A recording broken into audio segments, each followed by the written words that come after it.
जय हिंद दोस्तों, ज्ञान सागर सिविल एकेडमी में आप सबका स्वागत है। यूपी पीसीएस प्री 12 अक्टूबर 2025 का जो अभी हुआ था, उसमें जीएस के हमने 2 पार्ट रिलीज़ कर दिए हैं। जीएस पेपर का सॉल्यूशन, और उसी कड़ी में ये हमारा तीसरा पार्ट है। तो यहाँ पे हम यूपी पीसीएस प्री 2025, इसमें जो है जीएस का जो पेपर है उसका सॉल्यूशन की बातें हम करते हैं थोड़ी सी। ये हमारा पार्ट 3 है, उसी सीरीज की ये पार्ट 3 है। और ये हम पार्ट 3 के अंतर्गत जो है क्वेश्चन नंबर 93 से डिस्कस करेंगे। 93 नंबर के क्वेश्चन से हम डिस्कस करते हैं। यहाँ पे 93 क्वेश्चन जो है मिस्टी से रिलेटेड है। मिस्टी ये एक इसकी एक प्रोग्राम है जो कि गवर्नमेंट ऑफ इंडिया ने स्टार्ट किया था 2023 में। तो ये mangrove initiative for shoreline habitats and tangible income, MISHTI करके इसकी ये प्रोग्राम था। तो यहाँ पे 2 ऑप्शन दिया हुआ है। पहला जो है ये दिया हुआ कि ये 2019 में स्टार्ट हुआ, और दूसरा ये है कि इसका तात्पर्य है टू रेस्टोर मैंग्रोव्स। तो इन दोनों केसेस में ये वाला जो है ये रॉन्ग है, ये वाला ऑप्शन रॉन्ग है। इसका ट्रू आंसर हो जाएगा 2023 में ये मैंग्रो, एक्चुअल 2022 में ही मैंग्रो करके मतलब कि इस स्कीम को बजट में अनाउंस किया गया था 22 के, बट ये 23 से प्रॉपरली ये इनिशिएट किया गया है। इसका इम्प्लीमेंटेशन 23 से हुआ था। तो ये 2019 गलत है। और इसका जो फुल फॉर्म है वो mangrove initiative for restoration and rehabilitation करके क्या है, तो ये मैंग्रो से ही रिलेटेड है। तो इसका जो है ये वाला ऑप्शन सही हो जाएगा 93 का। नेक्स्ट हमारा 94 जो क्वेश्चन है, 94 में हम देखते हैं कि यहाँ पे असर्शन और रीजन का क्वेश्चन है। असर्शन में ये कहा गया है कि हिमालय जो है वो लार्ज पेरेनियल रिवर का जो है सोर्स है। इसमें पहला जो असर्शन है वो ये है कि हिमालय के बारे में बात करता है कि वो सोर्स है किसका, पेरेनियल रिवर का, है नहीं, पेरेनियल जो है पेरेनियल रिवर्स का ये सोर्स है हिमालयाज। नेक्स्ट पॉइंट क्या है कि higher ranges of Himalayas are snow covered throughout the year, ठीक है। और जो रीजन है उसमें ये है कि जो इसके हायर रेंजेज हैं, यानी जो इसके पीक्स हैं वो सारे के सारे जो है स्नो कवर्ड है। तो इसका जो है ये दोनों सही है, यानी कि both are correct and true या करेक्ट एक्सप्लेनेशन है, दोनों सही है। कैसे सही है देखिए, हिमालय जो है एक फार्मूला हम जान लें कि जितनी ही ऊंचाई पे हम जाते हैं उतना ही टेम्परेचर डिक्रीज होता रहता है। 165 मीटर ऊंचाई पे जाने से हमारा एक सेंटीग्रेड टेम्परेचर कम हो जाता है। मान लेते हैं कि एक बंदा यहाँ खड़ा है, अगर वो 165 मीटर ऊंचाई पे जाएगा तो उसका टेम्परेचर कितना डाउन हो जाएगा वहां पे, -1।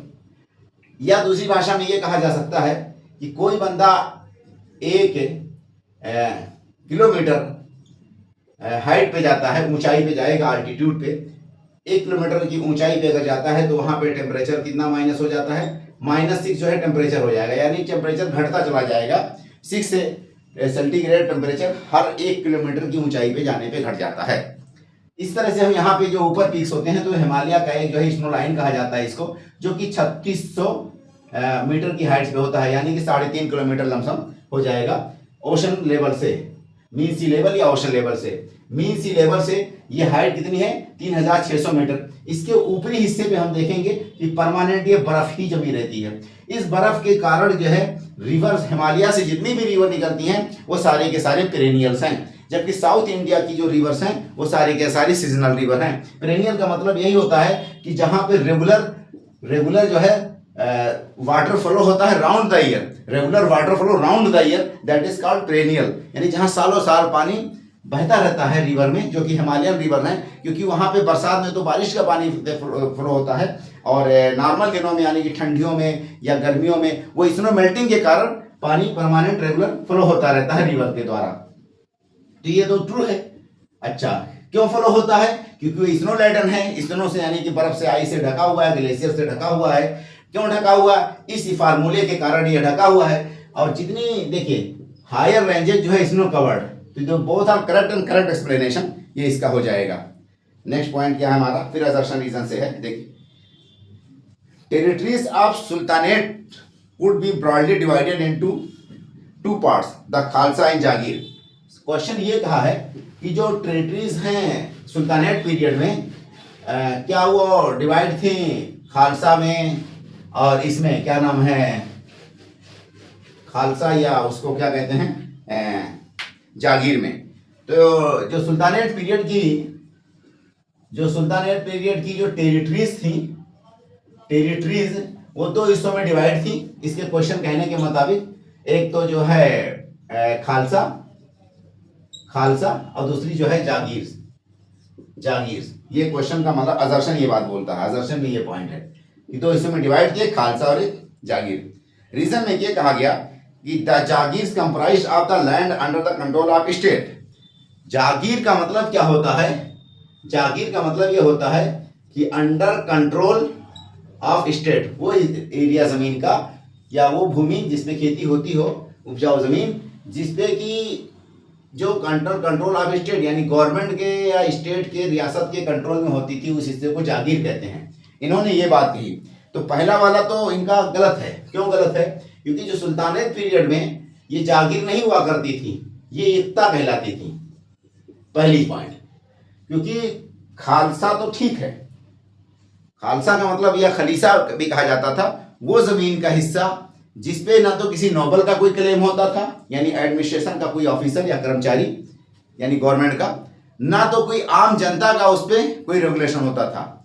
वो जमीन खालिसा कहलाती थी और उसका डायरेक्ट मालिकाना अधिकार किसका होता था? किंग का या क्राउन का होता था, तो उसको खालसा कहते थे।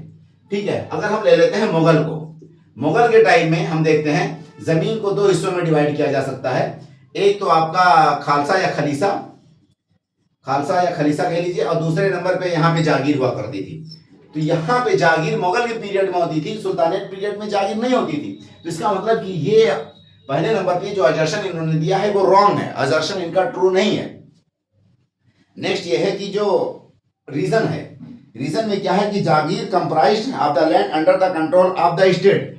एक्चुअल में अंडर कंट्रोल ऑफ स्टेट नहीं होता था, वो अंडर कंट्रोल ऑफ नोबल होता था। होती थी जमीन स्टेट की, बट स्टेट उसको हवाले कर देती थी नोबल्स को। तनख्वाह या वे जो सैलरी जो आज के टाइम पे देते हैं, तो उस तनख्वाह के एवज में उनको तनख्वाह ना दे करके एक पार्टिकुलर लैंड ऑफ पैच यानी जमीन का हिस्सा दे देती थी कि उससे जितनी भी इनकम आएगी वो आपकी तनख्वाह हो जाएगी। तो ये हम मान सकते हैं कि स्टेट देती थी, तो ये वाला तो ट्रू मान सकते हैं। तो इसका यानी कि आर जो है ट्रू है, सही है, बट ए गलत है। ए गलत इसलिए है कि वहां पे एकता हुआ करती थी सुल्तानेट पीरियड में, जागीर का कॉन्सेप्ट ये मुगल पीरियड में हुआ करता था। नेक्स्ट देखिए, ये मतलब कि पद्म विभूषण अवार्ड्स दिए हुए हैं और किसको कौन सा अवार्ड्स मिला है उसके बारे में हम देखते हैं। तो पद्म विभूषण अवार्ड्स है यहाँ पे देखिए, मतलब कि ट्रेड एंड इंडस्ट्री दिया हुआ पहले नंबर पे। तो ट्रेड एंड इंडस्ट्री का जो अवार्ड गया है वो श्री ओसामू सुजुकी। ये जो है सुजुकी हम शॉर्ट फॉर्म में लिख देते हैं आसानी से समझने के लिए। ये रहने वाले कहाँ के थे? ये जापान के थे। लिटरेचर एंड एजुकेशन का जो पद्म विभूषण अवार्ड्स है वो एम.टी. वासुदेव नायर। तो लिख सकते हैं यहाँ पे कि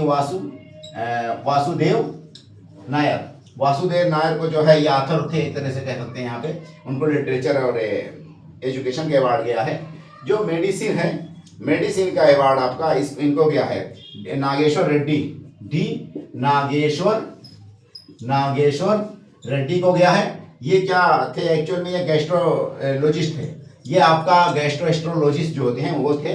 आर्ट्स का जो अवार्ड है आपका लक्ष्मी नारायण सुब्रमण्यम को दिया गया है। लक्ष्मी नारायण सुब्रमण्यम ये क्या थे? ये वायलिनिस्ट थे, वायलिन बजाते हैं। तो लक्ष्मी नारायण को आर्ट्स का दिया गया। जो मेडिकल का है, हेल्थ का, वो आपका नागेश्वर रेड्डी और ये गैस्ट्रोलॉजिस्ट थे, मतलब मेडिसिन में दिया गया था। मतलब इनको दिया गया, ये मेडिसिन से संबंधित है, जो गैस्ट्रोलॉजिस्ट हैं। और वासुदेव नायर को दिया गया है वो एक्चुअल में लिटरेचर एजुकेशन यानी आथर है इसलिए दिया गया। और ये ट्रेड इंडस्ट्री से संबंधित जो है ये सुजुकी है, जापान के रहने वाले हैं, बिजनेसमैन हैं, उनको दिया गया है पद्म विभूषण अवार्ड।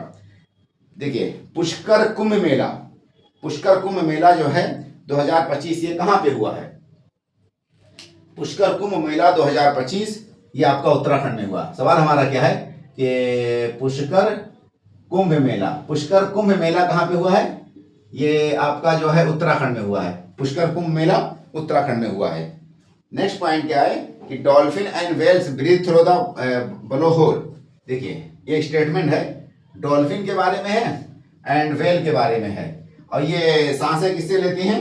सांसें लेती हैं एक ब्लोहोल से, ब्लोहोल से सांसें लेती हैं।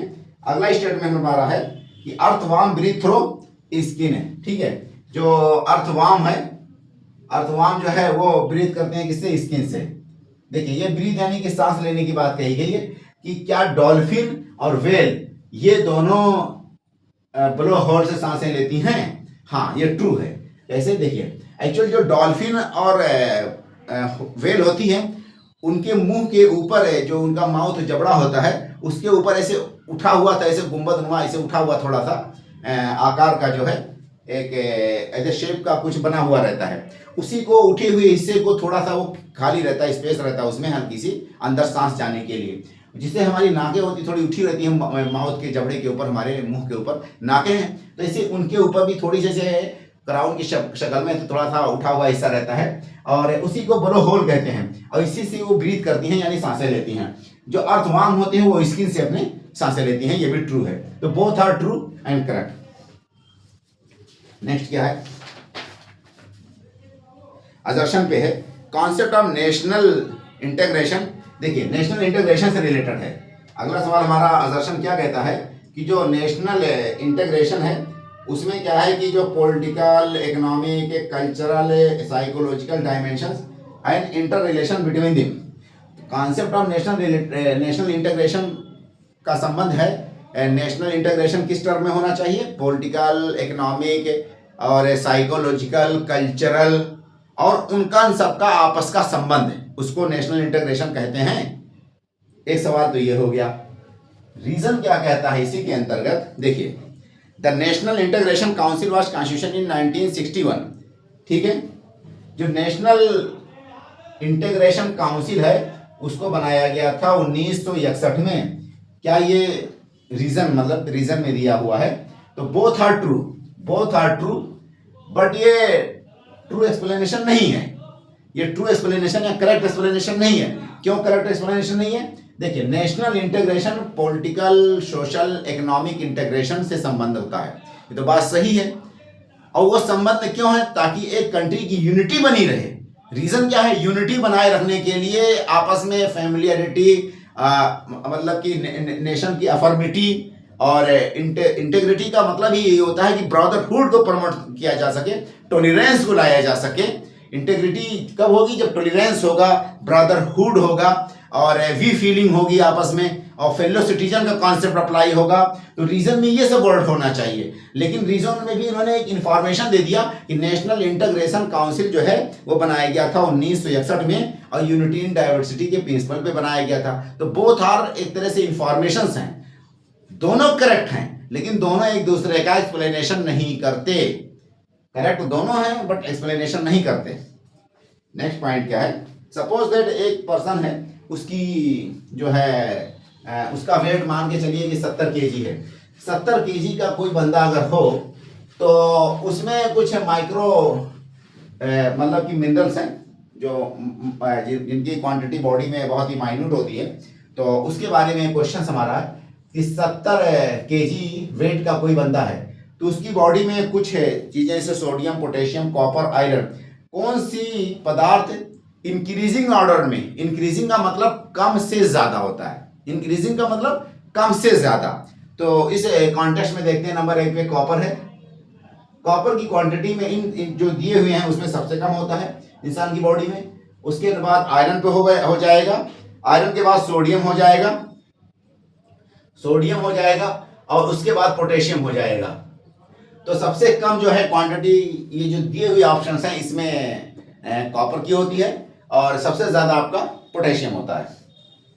देखिए कुछ कमिटीज़ दी हुई हैं और उनका वो दिया हुआ है, मतलब कि पॉवर्टी एस्टिमेशन से रिलेटेड कुछ कमिटीज़ दी हुई हैं। किससे रिलेटेड दी हुई हैं? पॉवर्टी एस्टिमेशन से रिलेटेड कुछ कमिटीज़ दी हुई हैं। तो उन कमेटी का आपको ईयर यानी कि सीक्वेंस सेट करना है। तो देखिए धनदेकर and Rath committee, धनदेकर and Rath committee ये 1971 में बनाई गई थी। उसके बाद इसमें दिया तो नहीं है लेकिन मैं लिख देता हूं अलग से, अलग कमेटी ये 1969 मतलब 79 में बनाई गई थी। उसके बाद लकड़ावाला कमेटी जो दी हुई है इसमें, लकड़ावाला कमेटी ये 1993 की कमेटी है एक्चुअल में। उसके बाद यहाँ पे तेंदुलकर की कमेटी है, तेंदुलकर की कमेटी, जो तेंदुलकर की कमेटी थी 2009, हमारे वीडियो इसमें पड़े हैं पॉवर्टी एस्टिमेशन से रिलेटेड इसी चैनल पे, और उसमें सारी कमेटीज के बारे में डिटेल में हमने मेंशन भी कर रखा है। तेंदुलकर कमेटी, तेंदुलकर 2009 में। उसके बाद रंगा राजन की कमेटी है, ये 2014 मान लेते हैं, ठीक है। तो देखिए ये धनदेकर एंड रथ की कमेटी के नाम से जो पॉवर्टी एस्टिमेशन से रिलेटेड जो कमेटी बनी थी 1971 में, अलग कमेटी 1979 में। उसके अलावा जो है लकड़ावाला कमेटी 1993 में, फिर देन तेंदुलकर कमेटी 2009 में, और रंगराजन की कमेटी 2014 में बनाई गई थी। नेक्स्ट क्वेश्चन हमारा क्या है, देखिए जो मतलब कि 8th शेड्यूल के बारे में पूछा गया क्वेश्चन है, जो कि लैंग्वेज से रिलेटेड है। 8th शेड्यूल में जो लैंग्वेज है 22 लैंग्वेज, उसमें कौन सा लैंग्वेज है उसमें मेंशन नहीं है। तो इसमें भोजपुरी नहीं है, बस खाली, बाकी कोई आसान क्वेश्चन है ये कि भोजपुरी नहीं है इसमें। हाँ, एक बार बीच में ऐसे कुछ आवाज़ उठी थी, मुझे लगता है ये बात 2014 की है, भोजपुरी को भी इसमें शामिल करने की बात कही गई थी। लेकिन कोई भी लैंग्वेज मैच्योर जब भी मानी जाती है वो शामिल करने का क्राइटेरिया भी कुछ होता है। उस क्राइटेरिया में सबसे उसमें क्या है, तो वो स्पोकन है कितना, उसमें स्क्रिप्ट कितना है, वो रिटर्न फॉर्म में मौजूद है कि नहीं है। तो भोजपुरी का रिटर्न फॉर्म में कोई स्क्रिप्ट तो है नहीं, वो एक्चुअल में जो हिंदी की जो देवनागरी स्क्रिप्ट है उसी में लिखी जाती है। इसलिए जो लैंग्वेज होती है, यहाँ पे लैंग्वेज होती है, उस लैंग्वेज में बहुत सारे डायलेक्ट्स होते हैं। जैसे भोजपुरी क्या है, ये मान लीजिए ये हिंदी है, इस हिंदी लैंग्वेज का एक तरह से भोजपुरी जो है हिंदी लैंग्वेज की एक डायलेक्ट्स आ जाएगी, मगही एक डायलेक्ट्स आ जाएगी, आपकी क्या कहते हैं अवधी भी एक डायलेक्ट्स है। तो ये सारी की सारी लैंग्वेज है और लैंग्वेज के डायलेक्ट्स हैं। डायलेक्ट्स का मतलब क्या होता है, बोलियां।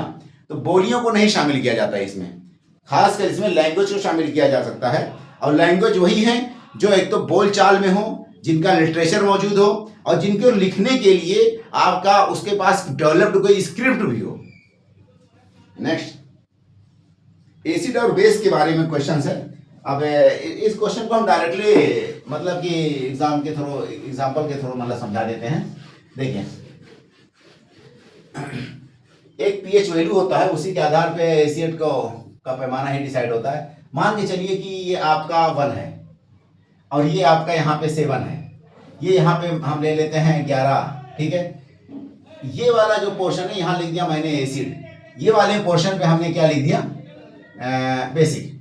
देखिए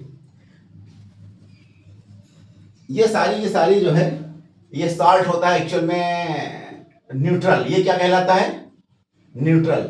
ना तो एसिड में ना तो बेस में, ये 7 नंबर का जो पीएच वैल्यू होता है, इसके इधर जितना जाएंगे आपका एसिड बढ़ता रहेगा। क्या कहेंगे, एसिड इंक्रीज हो रहा है। जितना इधर जाएंगे 1 2 3 4 5 6 है ना, जितना इस साइड में जाएंगे उतने ही आपका एसिड इंक्रीज होगा। एसिडिटी या एसिड की जो है मतलब एसिड जो है ज्यादा होगा, एसिड बढ़ेगा। जितने इधर जा रहे हैं तो एसिड आपका बढ़ रहा है, जितना इधर जा रहे हैं उतना ही आपका बेस बढ़ रहा है, बेस बढ़ रहा है। तो इनके हिसाब से ये दोनों क्वेश्चन जो है ये रॉन्ग दिए हुए हैं। इसमें से नीदर 1 नीदर 2 होगा, दोनों गलत दिए हुए हैं। तो बेस इधर बढ़ेगा। जैसे कि हमारे मुंह में मान के चलिए जो हमारा थूक होता है सलाइवा, वो लिटिल बिट एसिडिक होता है, और इस तरह से बहुत सी बॉडी की ज्यादातर पार्ट्स जो है एसिडिक ही होते हैं। नेक्स्ट हमारा जो क्वेश्चन है, देखिए ये नीलम संजीव रेड्डी KR नारायणन, तो ये मतलब प्रेसिडेंट दिया हुआ है।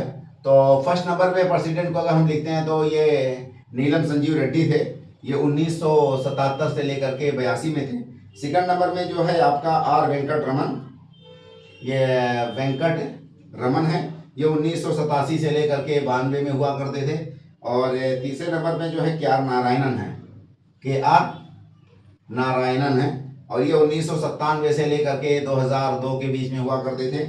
उसके अलावा जो है एपीजे कलाम साहब हैं, एपीजे कलाम साहब हैं। और कलाम साहब जो थे ये वही 2000 यानी कि अटल जी की गवर्नमेंट जब बनी थी उन्होंने ही बनाया था इनको।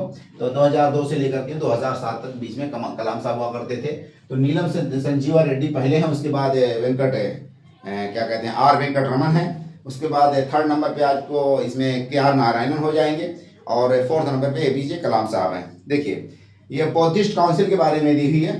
तो जो चार जो है 4 बुद्धिस्ट काउंसिल के बुद्धिस्ट जो काउंसिल हैं उसके बारे में हम बात कर ले। यहाँ पे बुद्धिस्ट काउंसिल में पहले नंबर जो बुद्धिस्ट काउंसिल है वो राजगीर में हुई थी, दूसरे नंबर पे वैशाली, तो यहाँ मैं लिख देता हूँ। फर्स्ट नंबर की जो है आपकी राजगीर में हुई थी, राजगीर। सेकंड नंबर पे जो हुई थी वो वैशाली में हुई थी, वैशाली में। और थर्ड नंबर पे आपकी यहाँ पे होती पाटलिपुत्रा, अशोका के टाइम पाटलिपुत्रा।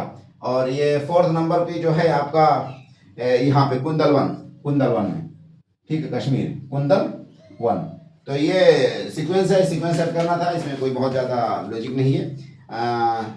कुलन कुलन, देखिए कुछ वो दिए हैं, न्यूक्लियर प्लांट दिए हुए हैं, और न्यूक्लियर प्लांट के बारे में हम जान लें। जैसे देखिए कुदनकुलम, कुदनकुलम जो है ये आपका तमिलनाडु में न्यूक्लियर प्लांट है।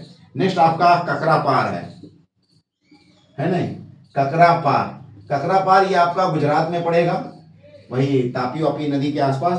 कैगा, कैगा ये आपका कोस्ट पे पड़ेगा, यहाँ पे क्या कहते हैं कर्नाटक में, कर्नाटक में नॉर्थ है, कर्नाटक में जस्ट गोवा के नीचे कैगा पड़ता है, एकदम कोस्ट पे, ठीक है, ओशन वाले साइड में, यानी अरबियन सी वाले साइड में। रावत भाटा राजस्थान में है, रावत भाटा ये आपका राजस्थान है, जो कि कोटा के आसपास में कहीं पड़ता है, राजस्थान का कोटा। तो ये सीक्वेंस हो गए आपके न्यूक्लियर प्लांट्स के, न्यूक्लियर पावर प्लांट्स के। अच्छा, उसके बाद इंटरनेशनल बुकर प्राइज। हाँ देखिए, इंटरनेशनल बुकर प्राइज 2025 वो किसको दिया गया है। इंटरनेशनल बुकर प्राइज पहले जान लीजिए कि ये जो अवार्ड मिलता है वो एक तरह से कोई बंदा किसी भी लैंग्वेज से जब ट्रांसलेट इंग्लिश में कर दे उस पर मिलता है ये अवार्ड। तो पहले हम जान लेते हैं कि इंटरनेशनल बुकर प्राइज में जो है, एक्चुअल में जो दीपा भस्ती करके थी, उन्होंने कन्नड़ में एक बुक लिखी थी, ठीक है, दीपा भस्ती ने कन्नड़ में किताब लिखी थी। तो उसी का ट्रांसलेशन जो है बानू मुश्ताक ने हर्ट लैम्प के नाम से किया था, तो बानू मुश्ताक को दिया गया है, ठीक है। तो दोनों मतलब कि यहाँ पे पहले नंबर पे हम लिख लेते हैं कि कन्नड़ वाली जो किताब है कन्नड़ में, ठीक है, कन्नड़ में जो बुक है वो उसके राइटर कौन है, दीपा भस्ती, दीपा भस्ती हैं। तो एक तो इनको अवार्ड मिलेगा, और दूसरे नंबर में बानू मुश्ताक हैं। बानू मुश्ताक ने किसमें उसका ट्रांसलेशन किया, इंग्लिश में किया, और ये इन्होंने क्या नाम रखा था उसका, हर्ट लैम्प, हर्ट लैम्प के नाम से इन्होंने ट्रांसलेशन किया। तो इन दोनों को मिला था, यही दोनों करेक्ट होंगे। संजय चौहान दिया हुआ वो गलत है, उनको नहीं मिला, इसमें कोई संबंध नहीं है। अच्छा देखिए, आयरन ओर है, आयरन ओर जो है आपका गुरु महेसानी, गुरु महेसानी ये कहाँ पड़ता है, ये उड़ीसा में पड़ता है, गुरु महेसानी। बैले दिला, बैले दिला, बैले दिला आपका छत्तीसगढ़ में पड़ता है ये। नेक्स्ट आपका नोआ मुंडी, नोआ मुंडी जो है आपका झारखंड में है। और ये आपका कुद्रेमुख ये आपका कर्नाटक में पड़ता है। देखिए ये गुरु महेसानी आपका उड़ीसा में है, बैले जिला छत्तीसगढ़ में है, और आपका नोआ मुंडी ये झारखंड में है, कुद्रेमुख आपका कर्नाटक में है। ये आयरन ओर है, फेमस आयरन ओर साइट्स हैं इंडिया के। अच्छा, इंटरनेशनल सोलर अलायंस के बारे में अगला क्वेश्चन हमारा है। इंटरनेशनल सोलर अलायंस के बारे में क्वेश्चन है, 2 स्टेटमेंट है। ये treaty based inter governmental organisations headquarter in India with 38 member countries. देखिए क्या है कि ये ट्रीटी बेस है, इसमें ट्रीटी बेस। और ये अगला इसमें बात ये कहा कि हेडक्वार्टर इसका कहाँ पे है, इंडिया में है। और इसमें अगली बात ये कही गई है कि इसमें 38 मेंबर्स हैं, यानी कि पहले स्टेट में 3 बातें इन्होंने कही हैं। सेकंड स्टेट में इन्होंने ये कहा है कि world solar bank, one sun one grid, ये सब इसी से संबंधित हैं। One solar one grid, solar bank, ये सब इससे संबंधित हैं। तो देखिए ये ट्रीटी बेस है, ये तो ट्रू है। हेडक्वार्टर इसका गुरुग्राम इंडिया में, ये भी ट्रू है। बट इसमें इस टाइम में 120 से मतलब आसपास मेंबर हो गए, 118 120, तो ये वाला रॉन्ग है। तो एक अगर इंफॉर्मेशन भी किसी भी स्टेटमेंट का रॉन्ग हो जाता है तो हम उस पूरे स्टेटमेंट को रॉन्ग मानते हैं, और ये वन सोलर वन बैंक ये वाला ट्रू हो जाएगा। नेक्स्ट क्या है आपका, ज्वाइंट स्पेशल फोर्स एक्सरसाइज जो खंजर, क्या है खंजर, खंजर 12 है, खंजर 12 ये एक्सरसाइज है। ये इंडिया और किर्गिस्तान के बीच में होता है, India and Kyrgyzstan, India and Kyrgyzstan के बीच में ये खंजर होता है। तो इंडिया और किर्गिस्तान के बीच में ये खंजर है। नेक्स्ट आपका जो है देखिए प्रोग्रेस रिपोर्ट, हाँ, national indicator framework progress report कौन सा डिपार्टमेंट तैयार करता है? National indicator framework progress report कौन सा डिपार्टमेंट तैयार करता है? तो इसमें एक्चुअल में कोई डिपार्टमेंट तैयार नहीं करता, ये मॉस्पी की जो मंत्रालय है वो खुद ही तैयार करती है। Ministry of statistics and plan implementation, ministry of statistics and plan implementation, ये मॉस्पी ही तैयार करती है national India framework progress report. But यहाँ पे ऑप्शन में मोस्ट क्लोज ऑप्शन इसका जो है प्लानिंग से एक बात आ जाती है, तो हम यहाँ पे टिक लगा सकते हैं कि डिपार्टमेंट ऑफ प्लानिंग हो जाएगा इसका, क्योंकि ये planning actual department of planning कुछ नहीं है, और नीति आयोग ही प्लानिंग का काम देखती है पूरा इंडिया का। बट यहाँ पे प्लानिंग का थोड़ा बहुत अंश इससे जुड़ा हुआ, तो ये इसी से में हम लगा देंगे। यही क्वेश्चन पूछना चाह, ये मोस्टली वाले पे, यानी कि डिपार्टमेंट ऑफ प्लानिंग वाला ज़्यादा ट्रू लगता है, क्लोज ऑप्शन है। अच्छा, आइसोटोप्स जो नहीं है उसको हम देख लेते हैं।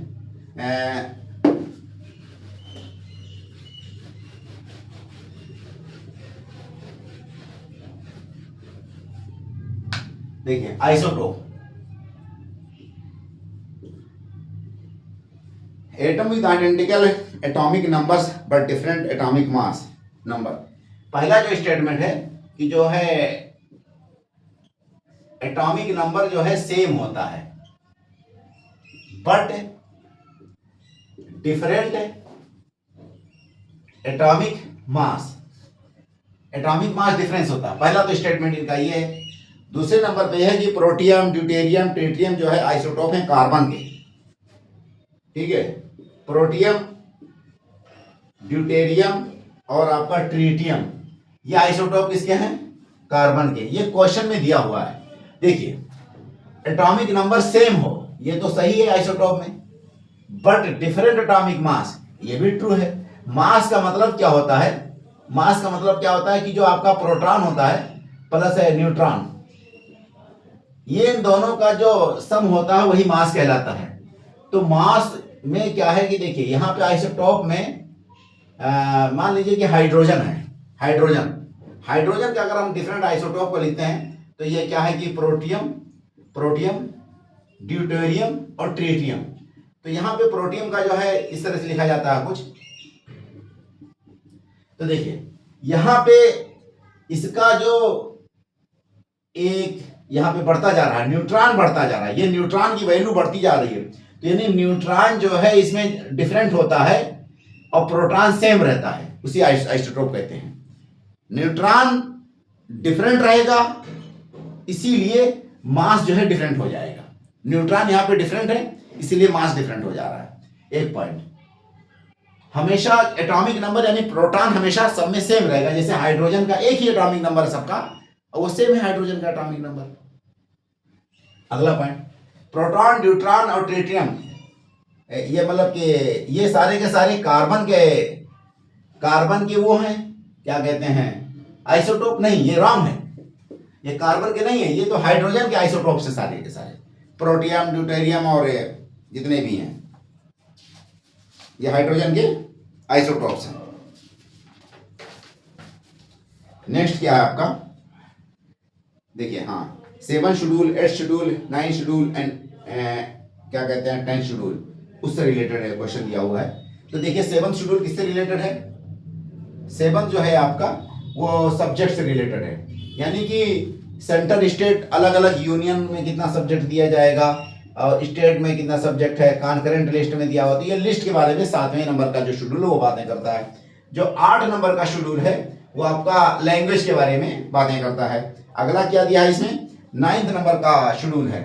9th नंबर का जो शेड्यूल है वो आपका लॉ और मतलब कि एक्ट्स और रेगुलेशन से उसके प्रोटेक्शन की बात करता है, उसके वैलिडेशन एंड प्रोटेक्शन की बात करता है, वैलिडेशन ऑफ एक्ट्स, वो 9 नंबर में है। 10th वाले में जो है आवाराम, गवाराम, हॉर्स ट्रेडिंग, यानी कि क्या कहते हैं उसको, डिफेक्शन, डिफेक्शन के बारे में 10th में बात कही गई है। देखिए 7वां शेड्यूल जो है उसमें सब्जेक्ट है, यानी यूनियन के पास कितने सब्जेक्ट हैं, स्टेट के पास कौन कौन से सब्जेक्ट हैं और कॉन्करेंट लिस्ट में कितने हैं। तो union, state and concurrent list के बारे में 7वें में हो गया। आपका जो 8वें नंबर का शेड्यूल है वो लैंग्वेज के बारे में बातें करता है। 9th नंबर का जो है एक्चुअल में क्या है, 1951 में पहले अमेंडमेंट से पहला अमेंडमेंट हुआ था 1951 में, और 9th शेड्यूल जोड़ा गया था कॉन्स्टिट्यूशन में, क्योंकि ये ओरिजिनल कॉन्स्टिट्यूशन में नहीं था। फर्स्ट अमेंडमेंट 1951 से जोड़ा गया।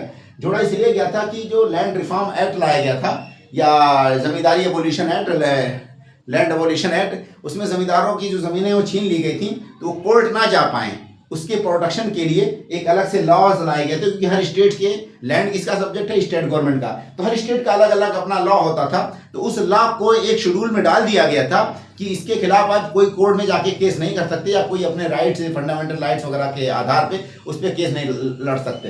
तो ये सारे के सारे जहाँ पे प्रोटेक्शन के लिए ये वैलिडेशन या प्रोटेक्शन शेड्यूल 9 के अंदर उन एक्ट्स में दे दिया गया था, खासकर वो लैंड रिफॉर्म से रिलेटेड थे, यानी लैंड एबोलिशन से। और 10th नंबर में आवाराम, गवाराम, यानी हॉर्स ट्रेडिंग, यानी एक कितने लोग कोई पार्टी छोड़ के दूसरी पार्टी में शामिल हो जाते हैं तो उनकी मेंबरशिप बची रहेगी कि नहीं रहेगी, ये इससे रिलेटेड 10th शेड्यूल में है, तो उसको डिफेक्शन कहते हैं। नेक्स्ट हमारा क्या है, देखिए टीटी ऑफ सुगोली के बारे में बात है यहाँ पे। टीटी ऑफ सुगोली, सुगौली ये चंपारण वगैरह में कहीं पे कोई जगह पड़ती है, और वहां पे एकदम नेपाल बॉर्डर पे, वहां पे एक ट्रीटी हुई थी 1816 में। 1816 में वहां पे उस ट्रीटी के अंतर्गत एक्चुअल में जितने भी हिमालयन स्टेट जो आज के टाइम पे इंडिया में हैं, हिमालयन स्टेट जैसे कि आपका ये क्या कहते हैं बंगाल, वेस्ट बंगाल का जैसे दार्जिलिंग वाला हिस्सा हो गया, उत्तराखंड हो गया और हिमाचल प्रदेश, ये सारे के सारे हिस्से इसी ट्रीटी के अंतर्गत ब्रिटिश इंडिया के अधीन आ गए थे। और जो नेपाल के जो राजा हुआ करते थे, शाह लोग, उनके अधीन आपका वो था, क्या कहते हैं, गोरखाओं के काठमांडू वैली, ठीक है, पोखरा वैली, काठमांडू, जो प्रेजेंट टाइम का नेपाल है। तो प्रेजेंट टाइम का नेपाल के पास जितना भी हिस्सा बचा है वो सारे के सारे इसी ट्रीटी के अंतर्गत बचे। और जो भी उत्तराखंड, हिमाचल प्रदेश या आपका यहाँ पे क्या कहते हैं वेस्ट बंगाल में, जो मैंने अभी बताया एक जगह दार्जिलिंग वाला हिल, वो सारे के सारे इसी ट्रीटी के अंतर्गत ब्रिटिश इंडिया के अंदर आ गए। और जब इंडिया आज़ाद हुआ तो फिर वो हिस्सा इंडिया का भी बन गया इसी तरह से। तो यहाँ पे ऑप्शन में क्या दिया हुआ है, काठमांडू दिया हुआ इन्होंने, काठमांडू और शिमला, और उसके अलावा रानीखेत, उसके बाद नैनीताल। तो ये काठमांडू नहीं आ पाया था इसके अंतर्गत। ये शिमला ब्रिटिश इंडिया का हिस्सा हो गया था, रानीखेत हो गया था, नैनीताल हो गया था, ये सारे इंडिया के हिस्सा हो गए थे। बाकी काठमांडू जो वैली है या अभी प्रेजेंट टाइम का जितना नेपाल का हिस्सा है, इसी के ट्रीटी के अंतर्गत वो नेपाल का बना रहेगा। और बाकी जो अभी उत्तराखंड है, हिमाचल प्रदेश में जितने भी जगह हैं जो भी देख रहे हैं, वो सारे के सारे ब्रिटिश इंडिया का हिस्सा हो गए। और 1947 में जब भारत आज़ाद हुआ तो ब्रिटिश इंडिया से ट्रांसफर हो गया इंडियन गवर्नमेंट के पास, जो आज है। जैसे शिमला हो गया आपका, देहरादून हो गया, मसूरी हो गया, नैनीताल हो गया, ठीक है, ये सारी के सारी एरिया जो नहीं है, ये सभी के सभी इंडियन गवर्नमेंट के अधीन आई। दार्जिलिंग वाला हिस्सा है, दार्जिलिंग तो एक्चुअल भाषा भी लोकल मुझे लगता है कि नेपाली ही है। देखिए सवाओ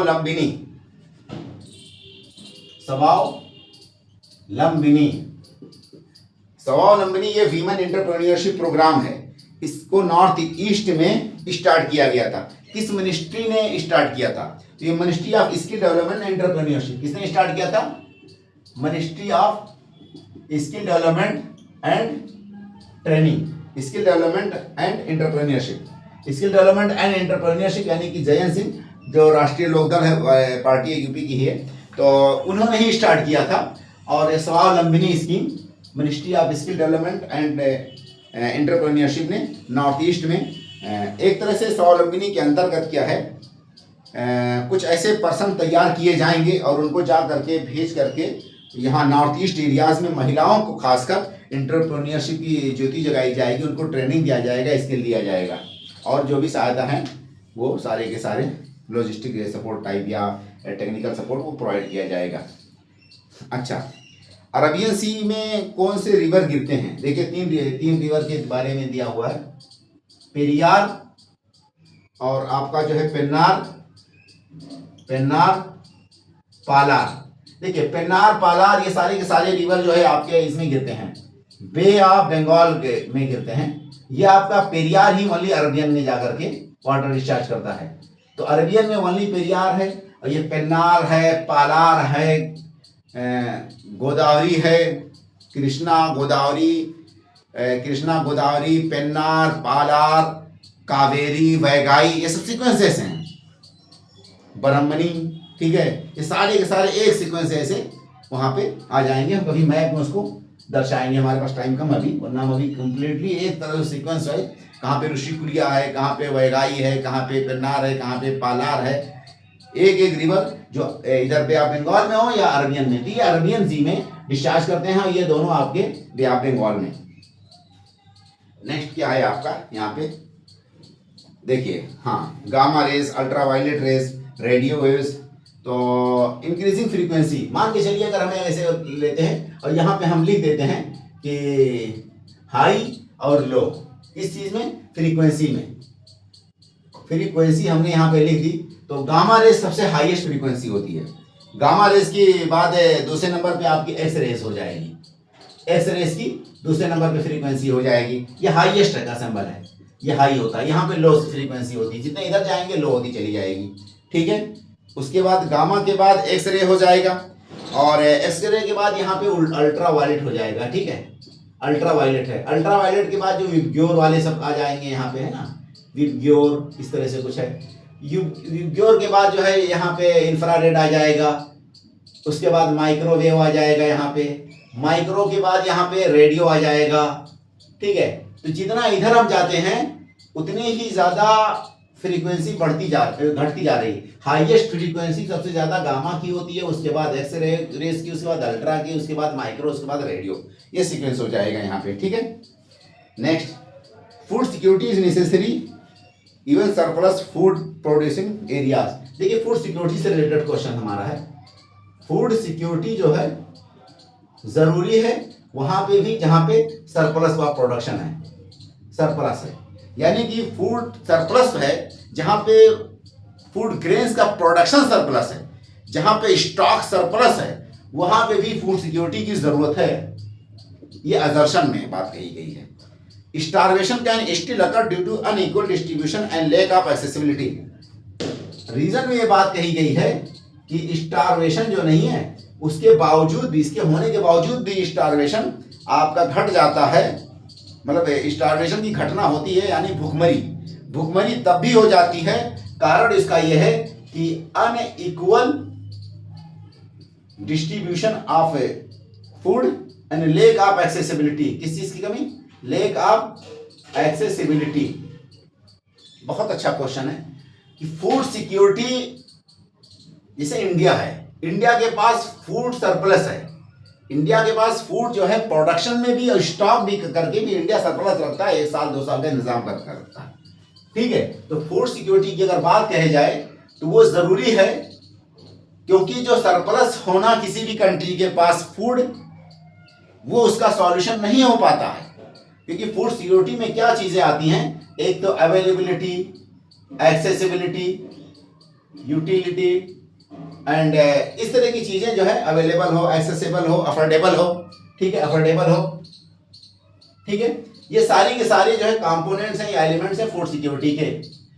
जरूरी नहीं है कि सरप्लस होने के साथ सरप्लस कोई भी कंट्री वहां पे फूड सिक्योरिटी की समस्या नहीं होगी, वहां समस्या हो सकती है, इसलिए ये जरूरी है। तो ये बात सही लिखा इन्होंने ये बात सही लिखी कि food security is necessary even in surplus food production areas.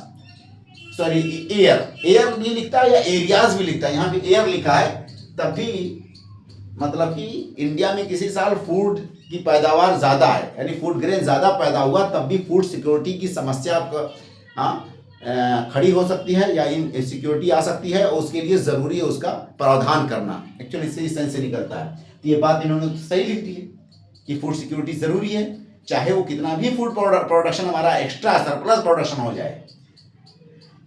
कारण ये बताया है, रीजन ये बताया है कि जो स्टारवेशन की समस्या होती है वो अनइक्वल डिस्ट्रीब्यूशन से होता है और लैक ऑफ एक्सेसिबिलिटी होती है। ये भी सही है। इंडिया में इवन हर साल फूड प्रोडक्शन ज्यादा होता है जितनी की जरूरत होती है, उससे कहीं ज्यादा फूड प्रोडक्शन है, वो या फूड सरप्लस है इंडिया। फिर भी इंडिया में स्टारवेशन की समस्या देखी जाती है। क्यों देखी जाती है?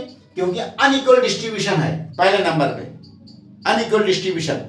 दूसरे नंबर पे लेक ऑफ एक्सेसिबिलिटी भी है, लोगों के पास कुछ लोगों के पास परचेजिंग पावर अथाह है, एक्सेसिव है, किसी लोगों के पास परचेजिंग पावर एकदम है ही नहीं, बेचारे खरीद ही नहीं सकते जरूरत भर की। इवन भुखमरी से भी मर गए झुग्गी झोपड़ी में दिल्ली में कुछ लोग।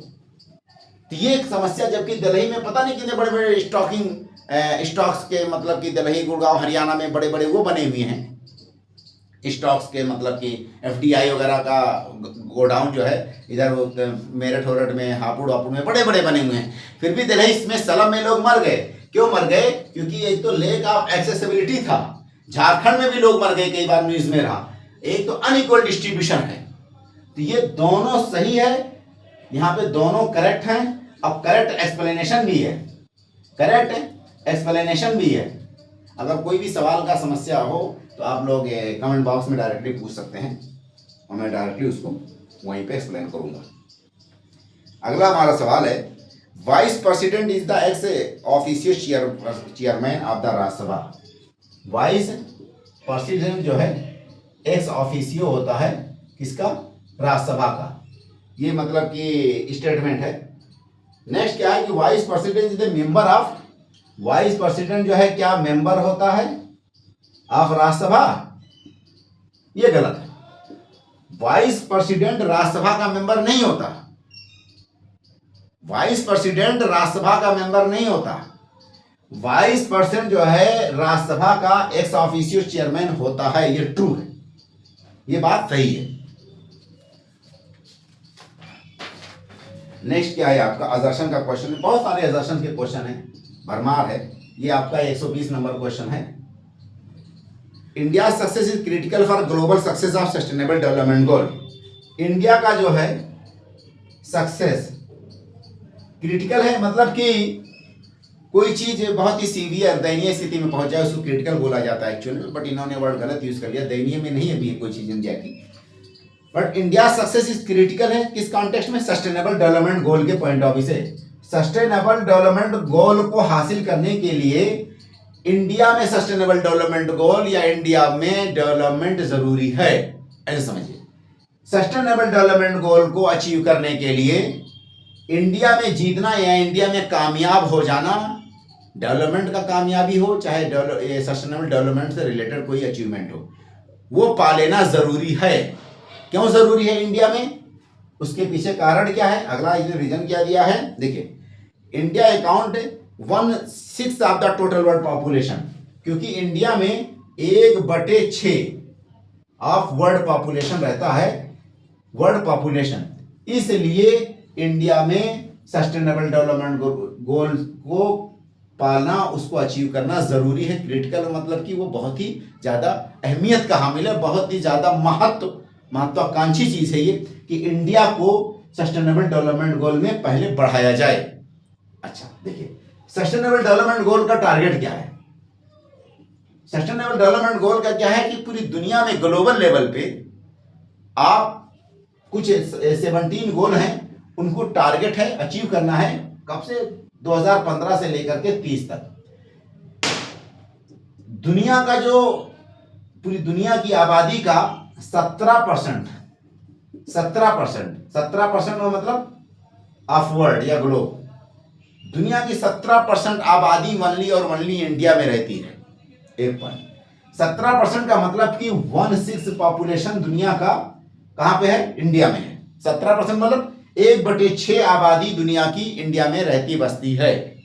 अगर आपको दुनिया लेवल पे कोई चीज, इतना बड़ा चीज अचीव करना है तो क्या आप 17% आबादी को छोड़ देंगे? भाई 17%, 20% आबादी को क्या आप टारगेट नहीं करेंगे? बिना इसको अचीव किए क्या दुनिया का, पूरी दुनिया का सस्टेनेबल डेवलपमेंट गोल को अचीव किया जा सकता है? कभी नहीं, क्योंकि 17% आबादी इंडिया के पास है। इसलिए इंडिया का सक्सेस हो जाना सस्टेनेबल डेवलपमेंट गोल को, इसको अचीव करने के लिए जरूरी हो जाता है। भाई इंडिया, दुनिया का 1/6 आबादी इंडिया में रहती है, तो क्या 1/6 आबादी मतलब 17% आबादी को छोड़ देंगे? यानी सस्टेनेबल डेवलपमेंट गोल के टारगेट को अचीव करने के लिए आपको हर हाल में इंडिया जैसी कंट्री का इसमें सक्सेस पाना, इसको अचीव करना बहुत ज्यादा जरूरी है, वरना 17% आबादी दुनिया की सक्सेस नहीं हो पाएगी। ये बिल्कुल सही है। तो ये बोथ आर करेक्ट, यहां पे हम लगा देंगे कि both are correct and correct explanation, both are correct and correct explanation. Next क्या है, देखिए महेंद्र वर्मन, मतलब कि कुछ किंग्स हैं और किस डायनेस्टी से रिलेटेड है, तो महेंद्र वर्मन के बारे में दिया हुआ है। महेंद्र वर्मन, ये हमारा 121 नंबर का क्वेश्चन है।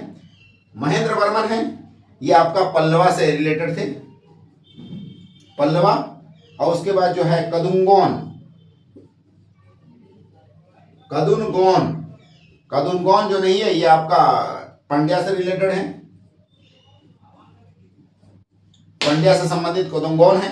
अमोघ वर्ष, ये आपका जो है राष्ट्रकूटा से है,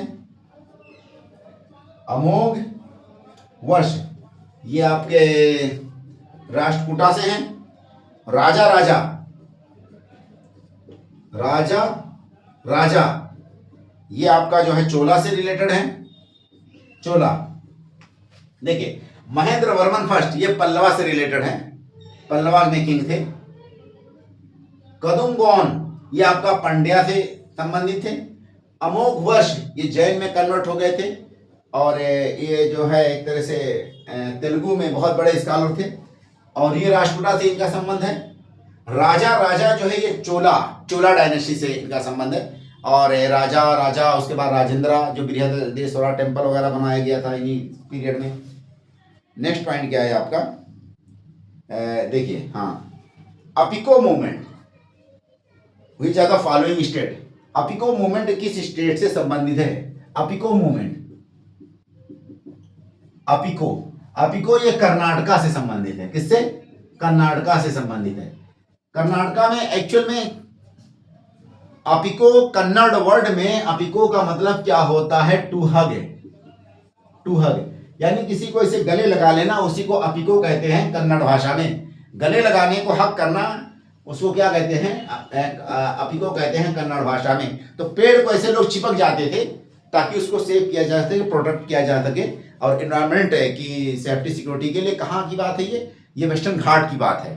एक मूवमेंट चला था कर्नाटका में, जैसे कि चिपको मूवमेंट बहुगुणा जी ने चलाया था, कहाँ पे? उत्तराखंड में। सेम ऐसे ही यहाँ पे एक मूवमेंट चला था अपिको करके।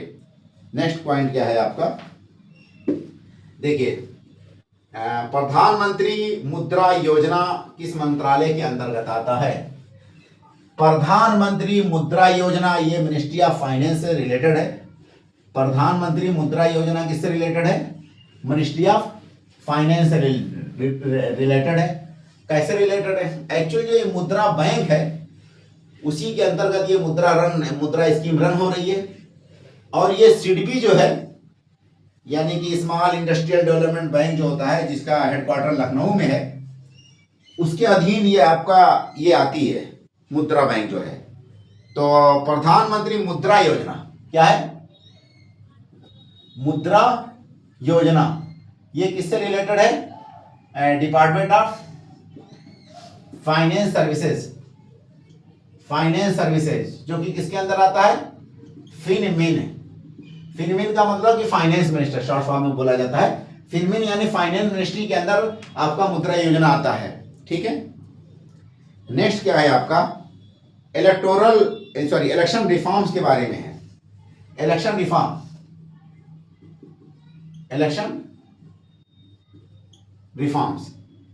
रिफॉर्म्स की अगर हम देखते हैं तो इलेक्ट्रॉनिक वोटिंग मशीन पहले नंबर पे, इलेक्ट्रॉनिक वोटिंग मशीन ईवीएम जिसे हम कहते हैं, ये 1982 में है। और उसके अलावा दूसरे नंबर में वोटर फोटो आइडेंटिटी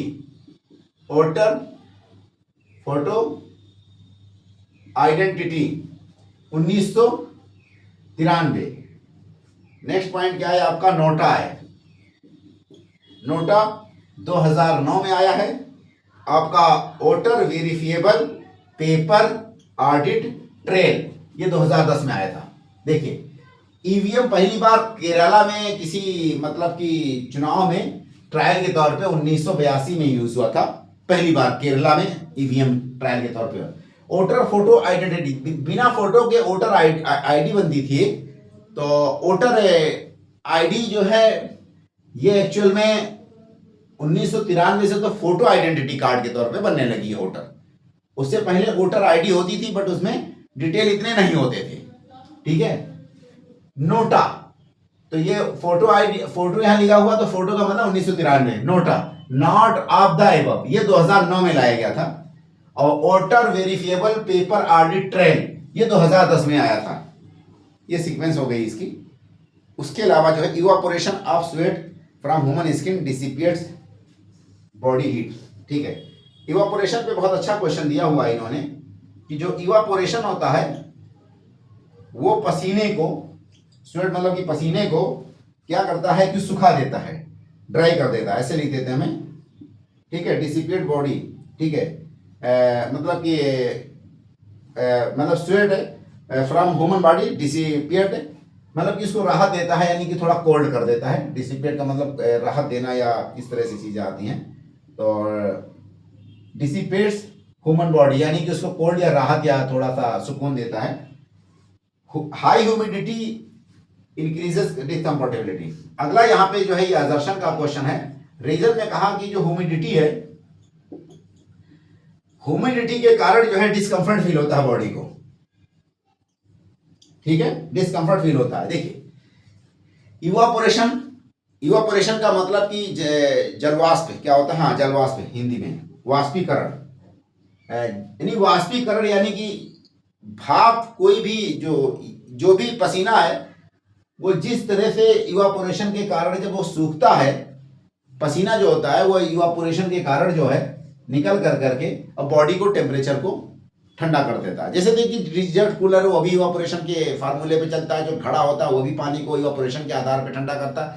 इवापोरेशन में होता क्या है कि जो वाटर होता है वो आस पास की, जैसे वाटर के मान लीजिए ये वाटर का लेयर है पानी का, ये आस पास के हीट को एब्जॉर्ब कर लेता है और उसको लैटेंट हीट में कन्वर्ट करता है। किसमें? लैटेंट हीट में कन्वर्ट करता है। अब यही लैटेंट हीट होकर कन्वर्ट में करके खुद अपने आप को बारीक बारीक मॉलिक्यूल्स में यानी मॉइस्चर में, बारीक बारीक मॉलिक्यूल में यानी कि मॉइस्चर में यानी बारीक बारीक कण में हो करके, एक तो ये लिक्विड में है, अब यहाँ पे ये गैस में कन्वर्ट हो गया। जब ये गैस में कन्वर्ट हो जाता है तो आसपास के हीट को एब्जॉर्ब कर करके ऊपर हल्का होने के कारण ऊपर उड़ जाता है, हवा में उड़ जाता है। ये लिक्विड से गैस में कन्वर्ट होता है। जब लिक्विड से गैस में कन्वर्ट होता है तो उसी प्रोसीजर को इवापोरेशन कहते हैं। इवापोरेशन के में आसपास की जितनी भी हीट होती है उसको वो एब्जॉर्ब कर लेता है। वो एब्जॉर्ब की हुई हीट लैटेंट हीट कहलाती है और वही हीट ऊपर एटमॉस्फेयर में चला जाता है। ये जो गैस है यानी कि जो ये मॉइस्चर कंटेंट है, नमी, ये गैस मॉइस्चर कंटेंट ये हीट को अपने साथ एब्जॉर्ब करके यानी लैटेंट हीट को लेकर के ऊपर चली जाती है। इस तरह से हमारी बॉडी, ह्यूमन बॉडी मान के चलिए एक शेप में अगर ये है तो यहाँ पे अगर पसीना हुआ तो इवापोरेट होकर के ऊपर चला गया, तो बॉडी के हीट को भी ये लेकर के ऊपर चला जाएगा, यानी लैटेंट हीट को एब्जॉर्ब करके लेकर के ऊपर चला जाएगा। तो हमारी बॉडी में क्या होगा, कंफर्ट फील होगा, हमें थोड़ा सा सुकून यानी कि कोल्डनेस या राहत या सुकून मिलेगा। ये तो ऑप्शन बिल्कुल सही हो जाएगा। ह्यूमिडिटी में discomfort to the body, humidity में मान के चलिए कि एक पर्सन ये खड़ा हुआ है, ये ह्यूमन बॉडी है, एटमॉस्फेयर चारों तरफ है। एटमॉस्फेयर में हम क्या देखते हैं कि अगर ह्यूमिडिटी बढ़ा दिया जाए, यानी कि एटमॉस्फेयर में जो एयर है, जो डिफरेंट गैसेस हैं, वो उसमें मॉइस्चर कंटेंट बढ़ा दिया जाए, तो जब मॉइस्चर कंटेंट चारों तरफ से बढ़ा दिया जाएगा इस पे, तो ऑटोमेटिक ये मॉइस्चर कंटेंट आकर के ह्यूमन बॉडी पे चिपकने लगेंगे। जब ह्यूमन बॉडी में मॉइस्चर कंटेंट चिपकने लगेंगे तो ऑलरेडी जो ये मॉइस्चर पसीने की शक्ल में हमारी बॉडी पे है, जिसको भाप बन करके ऊपर जाना था, वो ऊपर नहीं जाएंगे, क्योंकि ऊपर से ऑलरेडी मॉइस्चर हमारी बॉडी पे आकर के चिपक रहे हैं। तो जब ये इवापोरेट नहीं हो पाएंगे, क्यों नहीं इवापोरेट हो पाएंगे? क्योंकि इतनी ज्यादा नमी है, इतनी ज्यादा ह्यूमिडिटी है, इतनी ज्यादा मॉइस्चर लेवल एटमॉस्फेयर में है। ऐसी कंडीशन में हमें चिपचिपी वाली गर्मी का एहसास होगा। इसी चिपचिपी वाली गर्मी को इन्होंने क्या बोला है? इन्होंने बोला क्या है कि ये डिस्कम्फर्ट फील करता है। क्यों डिस्कम्फर्ट फील करता है? कि हमारी बॉडी में जो पसीना है वो सूख नहीं पाता। सूखने क्यों नहीं पाता? क्योंकि ऊपर से सराउंडिंग एरिया से चारों तरफ से मॉइस्चर कंटेंट एटमॉस्फेयर में क्वांटिटी ज्यादा होने के कारण हमारे जिस्म पे आगे उल्टे चिपक जाता है और वो सूखने नहीं पाता, ड्राई नहीं हो पाता। जब ड्राई नहीं हो पाएगा तो जो लेटेंट हीट है आसपास के एरिया से, ये लेटेंट हीट को एब्जॉर्ब कर करके जब ये ऊपर जाता तब तो यहाँ पे कोल्ड होता, कभी तो हम कंफर्ट फील करते, आराम फील करते, लेकिन ये ऊपर ना जा करके ये उल्टे ही चारों तरफ से चिपका रहेगा। तो इसको हम कह सकते हैं कि बोथ आर करेक्ट। हमारे हिसाब से ये both are correct and correct explanation. Correct explanation मैंने जैसे एक्सप्लेन करके अभी बताया, लॉजिक पूरी कंप्लीटली लॉजिक बताई। देखिए, भारत पोल ये ऑनलाइन पोर्टल है जो कि इंटरनेशनल पुलिस कोऑपरेशन को एक तरह से सहायता देने के लिए बनाया गया। इसको डेवलप किसने किया है? तो CBI, central bureau of investigation ने किया। क्या है हमारा सवाल? भारत पोल। भारत पोल इंटरनेशनल क्राइम को कंट्रोल करने के लिए भारत पोल ने जो है इंटरपोल को की सहायता के लिए एक वो बनाया है, क्या कहते हैं, ऐप। ये एक तरह से पोर्टल है, ऐप है। इसको बनाया किसने? सीबीआई ने बनाया है। सीबीआई ने बनाया है ये। नेक्स्ट क्या है? देखिए, क्रोनोलॉजी सेट करना है तो हम क्रोनोलॉजी में सेट करके देखते हैं। देखिए, अवध दिया हुआ इन्होंने, Awadh, acquisition of Awadh, acquisition of Awadh ये कब हुआ था? 1856 में, यानी एक साल पहले गदर के हो गया था। ये याद कर लिए कि गदर के एक साल पहले अवध को ब्रिटिश ने मतलब कि वाजिद अली शाह से कब्जा लिया था। इल्बर्ट कंट्रोवर्सी बिल जो है आपका आया था 1893 में, ठीक है। इल्बर्ट वाली जो बिल है 1883 में आया था। इंडिगो रिवोल्ट, इंडिगो रिवोल्ट 1859 में आया है। सेकंड एंग्लो अफगान वार, सेकंड एंग्लो अफगान वार यह 1878 1880। सेकंड एंग्लो अफगान वार 1878 और 80। तो देखिए, एक बार और दोहरा देता हूं मैं। एक्विजिशन ऑफ अवध यह 1856 में हुआ। इल्बर्ट बिल कंट्रोवर्सी 1883 का है। इंडिगो रिवोल्ट 1859 में, यानी गदर के एक साल बाद, और 2 साल के बाद 57 में गदर हुआ, तो 59 में इंडिगो रिवोल्ट है। सेकंड एंग्लो अफगान वार 78 और 80 में, 78 और 80 में हुआ था सेकंड वाला। देखिए, यहाँ पे वन डिस्ट्रिक्ट वन प्रोडक्ट पूछा हुआ है। One district one product, ODOP, तो अमेठी का दिया हुआ है। ये बहुत ट्रिकी क्वेश्चन है, बहुत मुश्किल है इसको कर पाए लोग, क्योंकि हर डिस्ट्रिक्ट का याद कर पाना बहुत मुश्किल है। जो फेमस डिस्ट्रिक्ट हैं लोग वही खाली याद कर सकते हैं।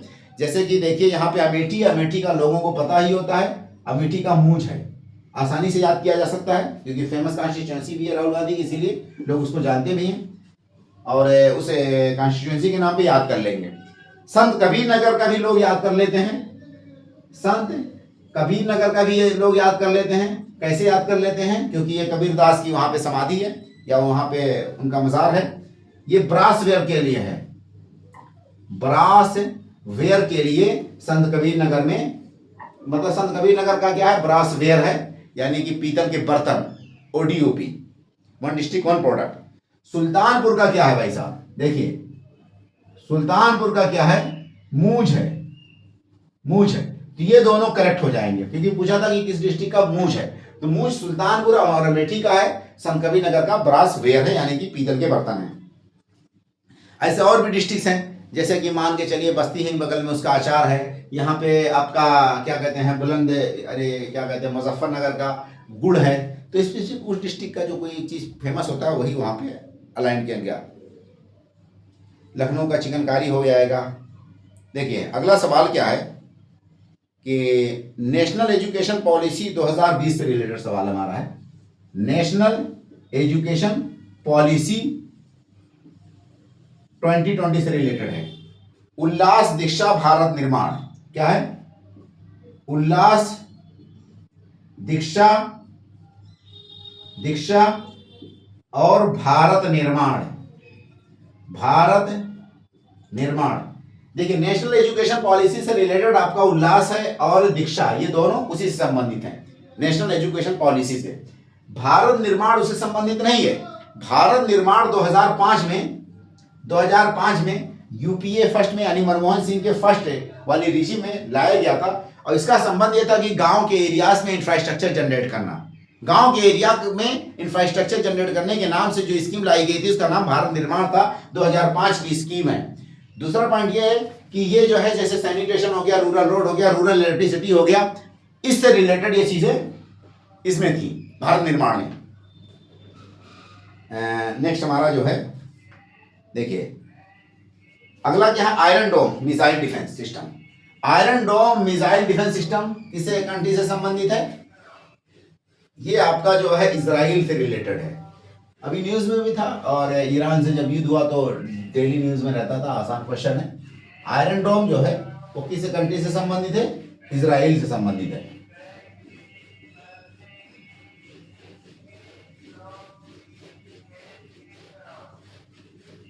नेक्स्ट आपका है यहाँ पे क्या कहते हैं, असर्शन है, voices of a men and women are different.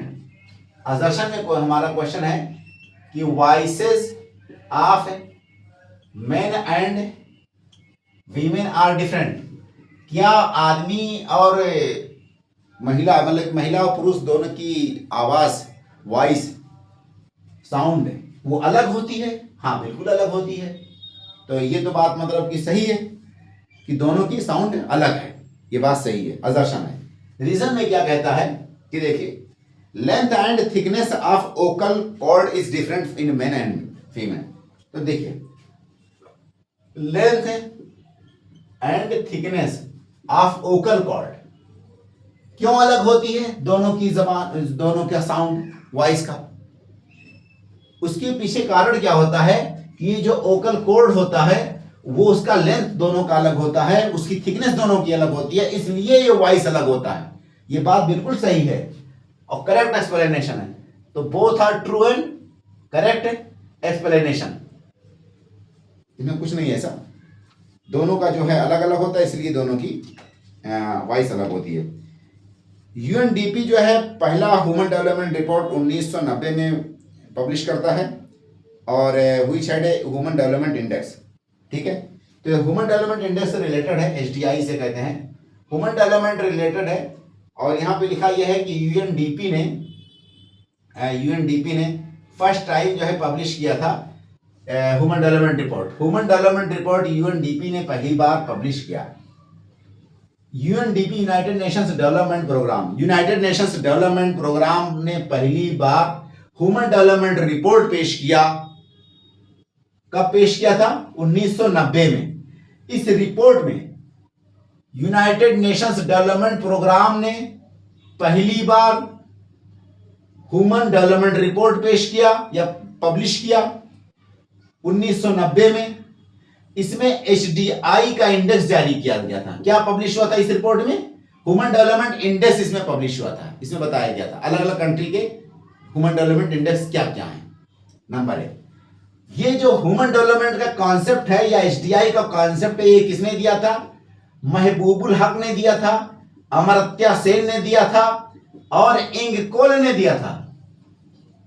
इंगकोल ने एचडीआई या ह्यूमन डेवलपमेंट का कॉन्सेप्ट दिया था या प्रिपेयर किया था इस इंडेक्स को। इसको पहली बार यूएनडीपी ने फर्स्ट टाइम एचडीआर जो पब्लिश किया 1990 में, उसी में एचडीआई को पब्लिश किया गया था।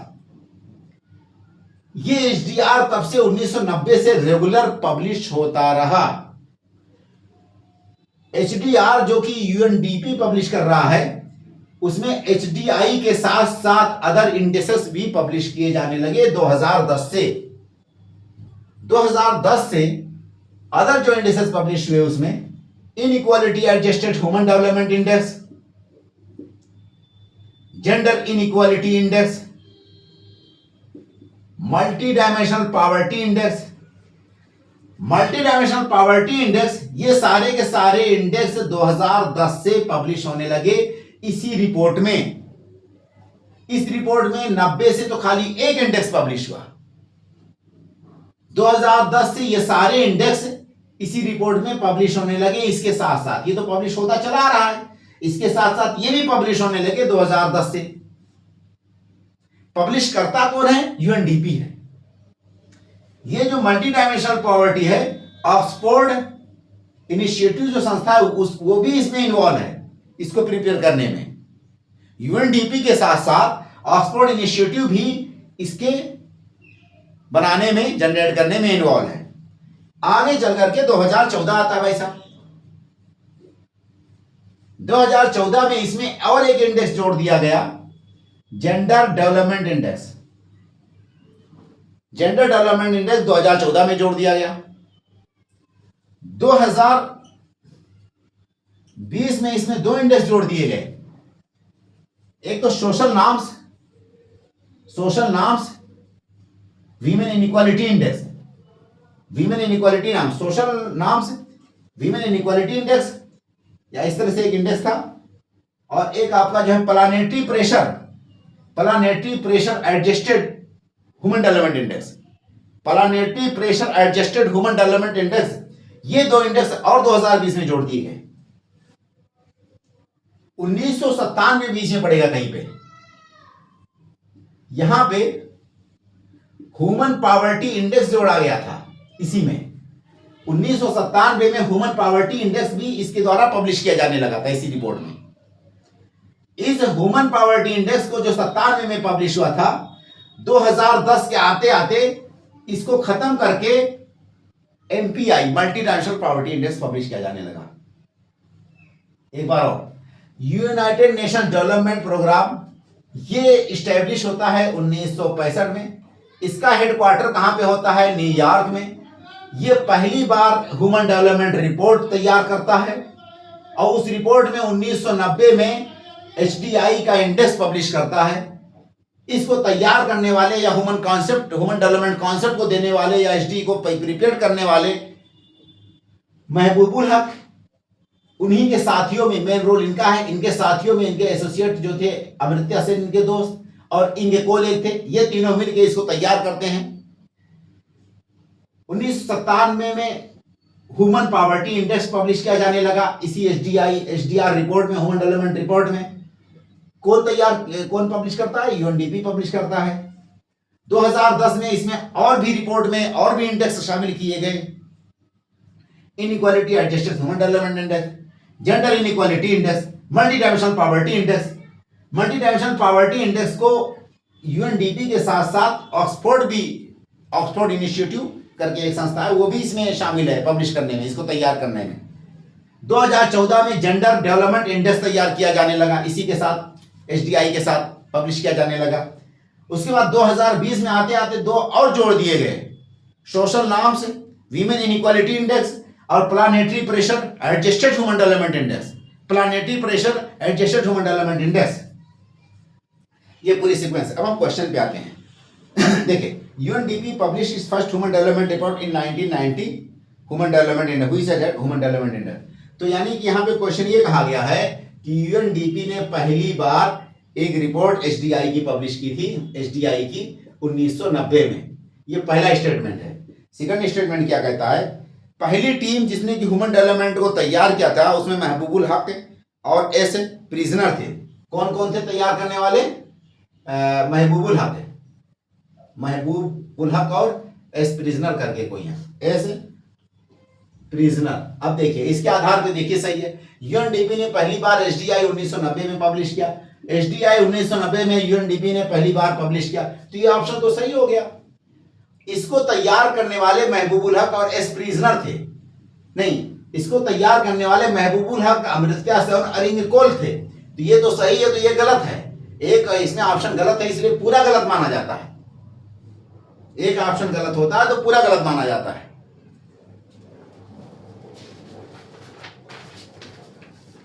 नेक्स्ट क्या है?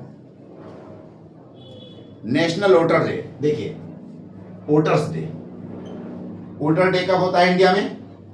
25 जनवरी को। कॉन्स्टिट्यूशन डे, कॉन्स्टिट्यूशन डे कब है आपका इंडिया का? 26 नवंबर को। Human rights day, human rights day कब होता है इंडिया का? 10 दिसंबर, सॉरी ये वर्ल्ड का है, world human right day, world human right day 10 दिसंबर को। वोटर डे 25 जनवरी, कॉन्स्टिट्यूशन डे 26 नवंबर, वर्ल्ड ह्यूमन राइट डे 10 दिसंबर को। इसमें दो ऑप्शन गलत दिए हुए हैं, कॉन्स्टिट्यूशन वाला गलत दिया था और ह्यूमन राइट्स वाला गलत दिया था। ठीक है, नेक्स्ट क्या देखिए, फूड फॉर वर्क प्रोग्राम, ये कब स्टार्ट हुआ? Food for work, food for work programme 2001 में। Community development programme, community development programme ये 1952 में। ट्राइसेम, ट्राइसेम जो है आपका 1979 में, 79 में। ड्राउट प्रोन एरिया प्रोग्राम 1973 और 74 में। देखिए कम्युनिटी डेवलपमेंट प्रोग्राम 1952 में, फूड फॉर वर्क प्रोग्राम 2001 में, training rural youth and training for rural youth for self employment TRYSEM 79 में, ड्राउट प्रोन एरिया प्रोग्राम 1973-74 में। ये मतलब कि इसका सही ऑर्डर हो जाएगा। जलियांवाला बाग मैसेकर के टाइम पे वाइसराय एग्जीक्यूटिव काउंसिल से एक साहब ने रिजाइन दे दिया था, उनका नाम क्या था? तो यहां पे लिख देते हैं हम जलियांवाला बाग, जलियांवाला बाग। इस बाग, इस वाले कांड के बाद, इस घटना के बाद एक बंदे ने वाइसरॉय की जो एग्जीक्यूटिव काउंसिल है उससे रिजाइन किया था। उनका नाम क्या था? चेत्तूर शंकरन नायर। चेत्तूर शंकरन नायर जो है वाइसराय एग्जीक्यूटिव काउंसिल से रिजाइन कर दिए थे जलियांवाला बाग मैसेकर होने के बाद। तो किसने रिजाइन किया था? चेत्तूर शंकरन नायर साहब ने रिजाइन किया था। नेक्स्ट क्या है?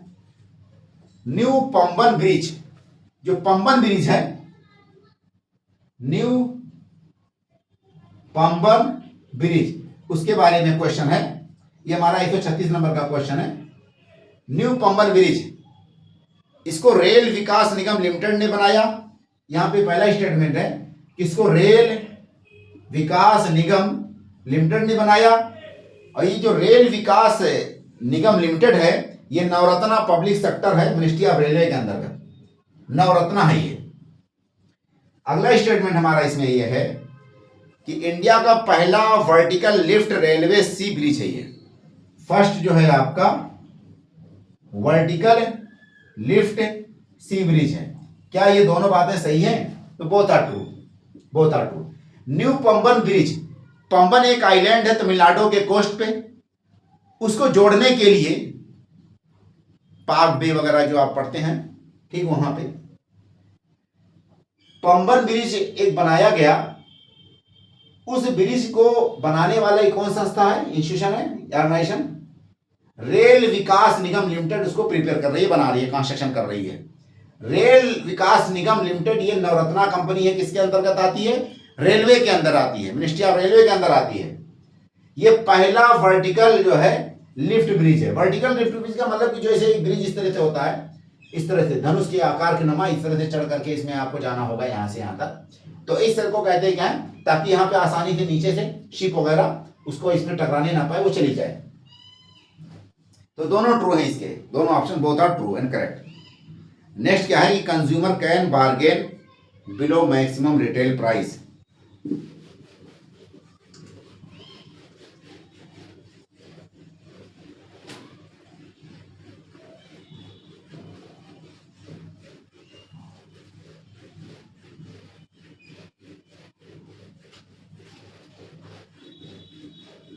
देखिए नेक्स्ट क्वेश्चन हमारा क्या है, असर्शन का क्वेश्चन है, 137 नंबर का ए है कि जो कंज्यूमर हैं, कंज्यूमर कैन बार्गेन, किस चीज की बार्गेन करते हैं, एमआरपी पे, एमआरपी पे, ठीक है, कैन बार्गेन बिलो एमआरपी। एक सवाल तो ये है, रीजन क्या कहता है, बिलो एमआरपी, यहां लिख दीजिए below MRP, below MRP. Reason कहता है MRP is a price a seller must charge for from the buyer. MRP जो है इसको सेलर को चार्ज करना चाहिए, जरूरी है, ओवर बायर, ओवर बायर। देखिए एक तरफ से बात करते हैं, कंज्यूमर एमआरपी के नीचे दाम पे कोई चीज खरीदने के लिए बार्गेनिंग कर सकता है, बिल्कुल कर सकता है। हम जाते हैं नॉर्मल टाइम पे दुकानों पे, तो कोई ना कोई चीज की रेट अगर 100 रुपये होती है, 100 रुपये मान के चलिए किसी चीज की प्राइस है, उससे हम कहते हैं भाई साहब आप इसमें कुछ छूट दे दो। तो ये जो छूट वर्ड है ये एक तरह से बार्गेनिंग है। तो इसने कहा ठीक है भाई साहब 10 रुपये छूट दे देता हूँ, 90 रुपये का सामान, उससे नीचे नहीं दूंगा, 10 रुपये छूट दे रहा हूं। तो ये तो ट्रू हो गया। एमआरपी का मतलब ये होता है कि जो सेलर है, बेचने वाला, उसको खरीदार पे चार्ज करना जरूरी है, ठीक है। मतलब कि कंज्यूमर कैन, ये MRP is a price a seller must charge from the buyer. MRP एक प्राइस है जिसको सेलर हर हालत में बायर पे चार्ज करेगा ही करेगा। ऐसा ये गलत है, क्योंकि यहां पे देखिए एक वर्ड होता है डिस्काउंट। डिस्काउंट हमेशा एमआरपी से माइनस होती है, किससे, एमआरपी। मान लेते हैं किसी पे एमआरपी 100 रुपया लिखी हुई है, ठीक है, सेलर चाहे तो उसको डिस्काउंट में दे दे, सेलर ने इसको 20 रुपए का डिस्काउंट दे दिया, तो कितना हो जाएगा, ये 80 रुपये की इसकी प्राइस हो जाएगी। डिस्काउंट के बाद इसकी प्राइस कितनी हो जाएगी, 80 रुपये की। फिर भी इसको प्रॉफिट कितना हो रहा है, मान लेते हैं कि अगर प्रॉफिट इसमें ये 10 रुपये कमा रहा है, कितना कमा रहा है, ये 10 रुपये प्रॉफिट कमा रहा है, ठीक है।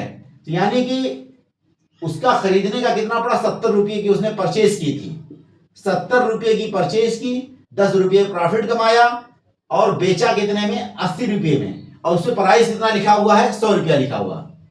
किसी बंदे ने 70 रुपये में कोई चीज खरीदी, 10 रुपये उसमें प्रॉफिट कमाया, तो बेचेगा, एक्चुअल में सेल कितने का कर रहा है, एक्चुअल सेल हो जाएगा उसका 80 रुपये का, ठीक है। और 20 रुपये का उसने छूट दे दिया, डिस्काउंट कर दिया, तो इसका मतलब क्या हुआ कि इस पे एमआरपी कितनी हो जाएगी, 100 रुपीज पे उसकी एमआरपी हो जाएगी, ठीक है। तो ये वाला ऑप्शन गलत है। जरूरी नहीं है कि वो उस पे उसी पे ही चार्ज करे। हाँ, ये मैक्सिमम सीलिंग लिमिट है। एमआरपी के बारे में एक बात और बता दूं, एमआरपी का संबंध क्या होता है, ये मैक्सिमम सीलिंग लिमिट है। मैक्सिमम सीलिंग लिमिट का मतलब यह है कि सेलर को 100 रुपया जो प्राइस मैंने निर्धारित किया यहां पे एमआरपी, उससे ज्यादा पे नहीं बेच सकता है, बट उससे कम पे बेचने का उसको अधिकार है। तो यहां पे क्या लिखा है कि उसी पे ही चार्ज करना है, नहीं, गलत हो जाएगा ये ऑप्शन, ठीक है। तो इसका ये पहला सही है, दूसरा गलत है। दूसरा गलत क्यों है, क्योंकि एमआरपी का तात्पर्य होता है कि मैक्सिमम सीलिंग लिमिट, यानी एक पार्टिकुलर लिमिट है, उससे ज्यादा आप चार्ज नहीं कर सकते। उससे कम पे आप जितने पे बेचते हैं उस रेट पे या उससे कम पे आप बेच सकते हैं, बट उससे ज्यादा नहीं बेच सकते। जो इंडिया का जो कंज्यूमर लॉ वगैरह है वो इसी के हिसाब से रन होता है। अगला क्या है यहाँ पे सवाल हमारा, नेक्स्ट है आपका जो है, हाँ देखिए, सुएज कैनाल के बारे में है। सुएज कैनाल किसको कनेक्ट करता है, मान लेते हैं कि ये आपका जो है मेडिटेरेनियन है, मेडिटेरेनियन है, ये आपका सिनाई पेनिनसुला है, ये सिनाई पेनिनसुला है। यहां से एक कैनाल से मेडिटेरेनियन को किससे जोड़ता है, रेड सी से जोड़ देता है, ये रेड सी है।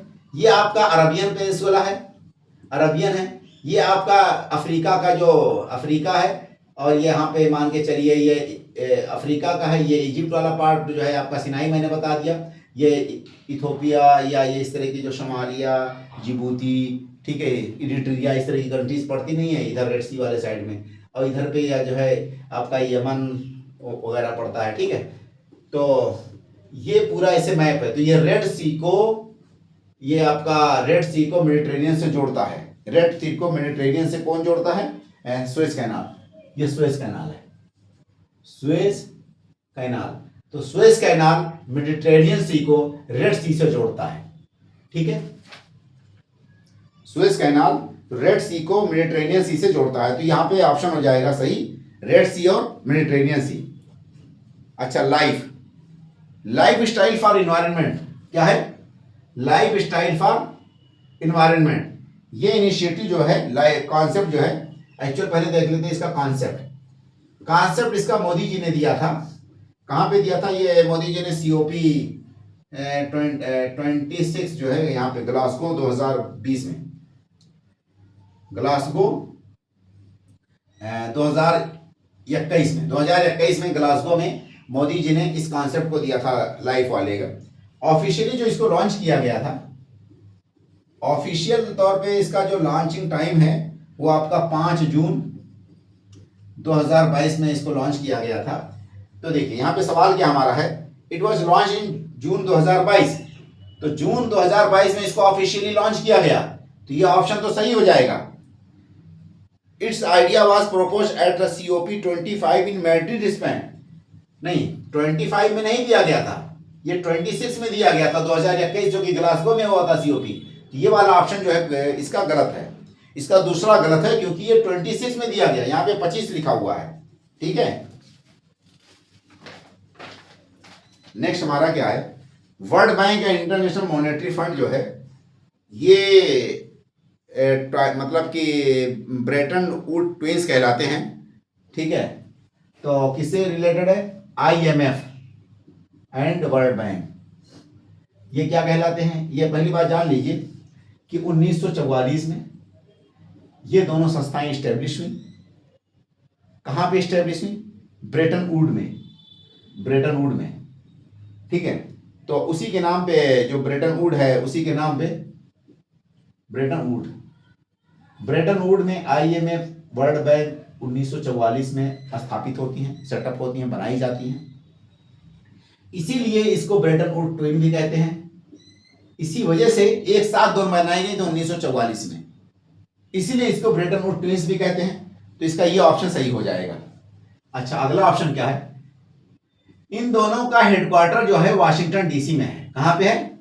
वाशिंगटन DC में। यह ऑप्शन जो है यहाँ पे न्यूयॉर्क दिया, न्यूयॉर्क वाला गलत है, बट इन दोनों का इन दोनों का हेडक्वार्टर कहां पे है? वाशिंगटन DC में है। देखिए, ज्वाइंट सिटिंग जो है ऑफ पार्लियामेंट, ज्वाइंट सिटिंग पे जो क्वेश्चन है, ये जो है पार्लियामेंट की जो ज्वाइंट सिटिंग है उससे रिलेटेड क्वेश्चन है। तो पहले नंबर पे जान ले इसका आर्टिकल क्या है। इसका आर्टिकल 109 है ज्वाइंट सिटिंग वाला। नंबर 1, ज्वाइंट सिटिंग को कॉल कौन करता है? ज्वाइंट सिटिंग को कॉल करता है, ज्वाइंट सिटिंग के लिए मीटिंग कौन बुलाता है? वो प्रेसिडेंट बुलाता है। मीटिंग कौन बुलाता है, कॉल कौन करता है? वो प्रेसिडेंट ऑफ इंडिया करेगा। अगला पॉइंट, ज्वाइंट सिटिंग को प्रिसाइड कौन करता है? प्रिसाइड ये जो है आपको स्पीकर करेगा। स्पीकर ऑफ लोकसभा का स्पीकर ही ज्वाइंट सिटिंग को प्रिसाइड करता है। दूसरा पॉइंट, ज्वाइंट सिटिंग में 2 बिल पेश नहीं हो सकते, 2 बिल पे डिस्कशन ही आप पास नहीं किया जा सकता। एक तो कॉन्स्टिट्यूशन अमेंडमेंट एंड दूसरे नंबर पे मनी बिल। इन दोनों बिलों को सेपरेट दोनों सदनों में अलग अलग पास करना होता है। इन दोनों बिलों के लिए कभी भी ज्वाइंट सिटिंग नहीं बैठाई जा सकती। अब देखिए हमारा सवाल क्या है। ज्वाइंट सिटिंग जो है आर्टिकल 109 में दिया गया है, आर्टिकल 109 दिया हुआ इन्होंने, तो ये गलत हो जाएगा क्योंकि 108 में दिया हुआ एक्चुअल में। नेक्स्ट क्या है, ज्वाइंट सिटिंग जो है कॉन्स्टिट्यूशन अमेंडमेंट बिल के लिए बुलाई जा सकती है। ज्वाइंट सिटिंग इन्होंने दिया है कॉन्स्टिट्यूशन अमेंडमेंट के लिए बुलाई जा सकती है, नहीं, कॉन्स्टिट्यूशन अमेंडमेंट के लिए और मनी बिल के लिए ज्वाइंट सिटिंग कभी भी नहीं बैठ सकती। कैन नॉट बी कॉल, इसके लिए कैन नॉट बी कॉल यहां लिखा जाएगा, can not be call. Joint sitting can not be call for constitution amendment bill and money bill. Money bill और कॉन्स्टिट्यूशन अमेंडमेंट बिल के लिए ज्वाइंट सिटिंग कभी भी नहीं बैठाई जा सकती। अदर बिल्स के लिए, नॉर्मल बिल जो होते हैं उसके लिए ज्वाइंट सिटिंग बैठ सकती है। नेक्स्ट देखिए, गोल दिया हुआ है, कौन सा गोल? आपका sustainable development goal. Sustainable development goal कितने हैं? टोटल 17 गोल हैं। उन 17 गोल में से एक ना एक क्वेश्चन यूपीपीसीएस हर साल पूछ ही लेता है किसी ना किसी एंगल से। ठीक है, तो आपको मैं एक फार्मूला बता देता हूं, उसके अंतर्गत बहुत आसानी से आप याद कर लेंगे। देखिए, पहले नंबर पे आप यहां पे ये समझ लीजिए PHHE, यहां गोल लिख दीजिए। गोल गोल फर्स्ट, गोल क्या हो जाएगा? ये आपका फर्स्ट हो जाएगा। P फॉर पावर्टी, जब पावर्टी रहेगा तो उसके बाद H फॉर हंगर हो जाएगा। H फॉर हंगर हो जाएगा, या सेकंड नंबर का गोल हो जाएगा। थर्ड नंबर पे जब आपके पास गरीबी हो, भुखमरी हो, तो आपकी किसमें डिस्टर्बेंस होगी? आपका हेल्थ खराब हो जाएगा। भाई गरीबी हो भुखमरी चलेगी, जब गरीब होगा तब भुखमरी होगी, जब भुखमरी होगी तभी हेल्थ खराब होगा। जब हेल्थ खराब हो जाएगा तो बच्चे एजुकेशन कैसे ले पाएंगे? नहीं ले पाएंगे। तो यहाँ पे एजुकेशन लिख सकते हैं। एजुकेशन ये फोर्थ नंबर पे है। देखिए ऐसे इसको याद करें, PHHE, पहले नंबर पे पावर्टी यानी कि गरीबी, गरीबी होगी तो भुखमरी चलने लगेगी, जब भुखमरी चलने लगेगी तो गोया सेकंड नंबर पे है। जब भुखमरी होगी, गरीबी है, भुखमरी है, तो गोया बच्चे का हेल्थ जो है डिस्टर्ब हो जाएगा।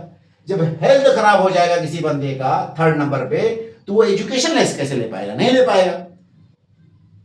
अच्छा, 5 number and 10th number, inequality. Inequality, ये वीमन इनइक्वालिटी, ये नॉर्मल या जनरल इनइक्वालिटी से रिलेटेड है। तो 5 दूनी 10 होता है, 5 दूनी 10, 5 और 5 दूनी 10, उसी का मल्टीप्लाइकेशन होगा, इनइक्वालिटी से रिलेटेड रहेगा। 6 डिजिट जो होता है ये बहुत गंदा समझा जाता है। कोई बंदा 6 डिजिट पे अपना नंबर कोई प्लेयर नहीं लेना चाहेगा, या उसका टी शर्ट नहीं पहनना चाहता, इसीलिए इसको सैनिटेशन, गंदगी, सफाई सुथराई, इससे रिलेटेड रखा जाता है। वाटर्स, फ्रेश वाटर, सैनिटेशन, इससे रिलेटेड, सफाई सुथराई, गंदगी, उसको साफ सुथरा रखना, इसलिए 6 नंबर रखा गया है। ठीक है, इसमें क्वेश्चन क्या है? गोल 1 किससे रिलेटेड है? गोल 1 आपका ये पावर्टी हो गया। गोल 3 जो है आपका हेल्थ हो गया, ये देखिए हेल्थ हो गया। गोल 4 आपका एजुकेशन हो जाएगा। गोल 6 जो है आपका सैनिटेशन हो जाएगा। यहाँ हो गया, हमने जो टेक्निक बताई इस टेक्निक से सॉल्व कर लेते हैं आप लोग। यहाँ देखिए, ऑपरेशन ओलिविया, सवाल हमारा है ऑपरेशन ओलिविया। ऑपरेशन ओलिविया, ठीक है, ये आपका यहाँ पे क्या कहते हैं, olive ridley turtle, olive ridley turtles. देखिए, operation Olivia, olive ridley turtle की का प्रिजर्वेशन, प्रोटेक्शन, उसके लिए स्टार्ट किया गया था। ऑपरेशन ओलिविया को इंडियन कोस्ट गार्ड के द्वारा चलाया जाता है। कोस्ट गार्ड के द्वारा चलाया जाता है। ये mainly olive ridley turtle hatching करते हैं कहां पे? उड़ीसा कोस्ट में। कहां पे? उड़ीसा, या आपका उड़ीसा हो गया, आंध्रा हो गया, उस वाले कोस्ट पे, मेनली उड़ीसा में, जो ऋषिकुलिया वाला बेल्ट है, ऋषिकुलिया रिवर है वहां पे। कहां पे? ऋषिकुलिया पे सबसे ज्यादा वहां होता है। इनका जो हैचिंग का समय होता है, अंडा बच्चा देने का जो इनका समय है, वो आपका नवंबर से शुरू होता है और ये अगले साल के मई तक चलेगा। नवंबर से लेकर के अगले साल तक मई तक चलता है। एक पार्टिकुलर एरिया में मछुआरों को जाने के लिए पाबंदी लगा दी जाती है, किसके द्वारा? इंडियन कोस्ट गार्ड के द्वारा। उस एरिया में नॉर्मल लोगों की एंट्री भी बैन कर दी जाती है, ताकि इनको डिस्टर्बेंस ना हो, इनकी पॉपुलेशन पे कोई कमी ना आनी पाए, ये मतलब कि इंडेंजर में ना पहुंच जाए कहीं ये species particular. Olive ridley turtle एक तरह का कछुआ होता है। उसके प्रोटेक्शन, प्रिजर्वेशन के लिए इंडियन कोस्टल गार्ड जो है ऑपरेशन ओलिविया चलाता है। ऑपरेशन ओलिविया जो है पार्टिकुलर कुछ दिनों के लिए चलाया जाता है।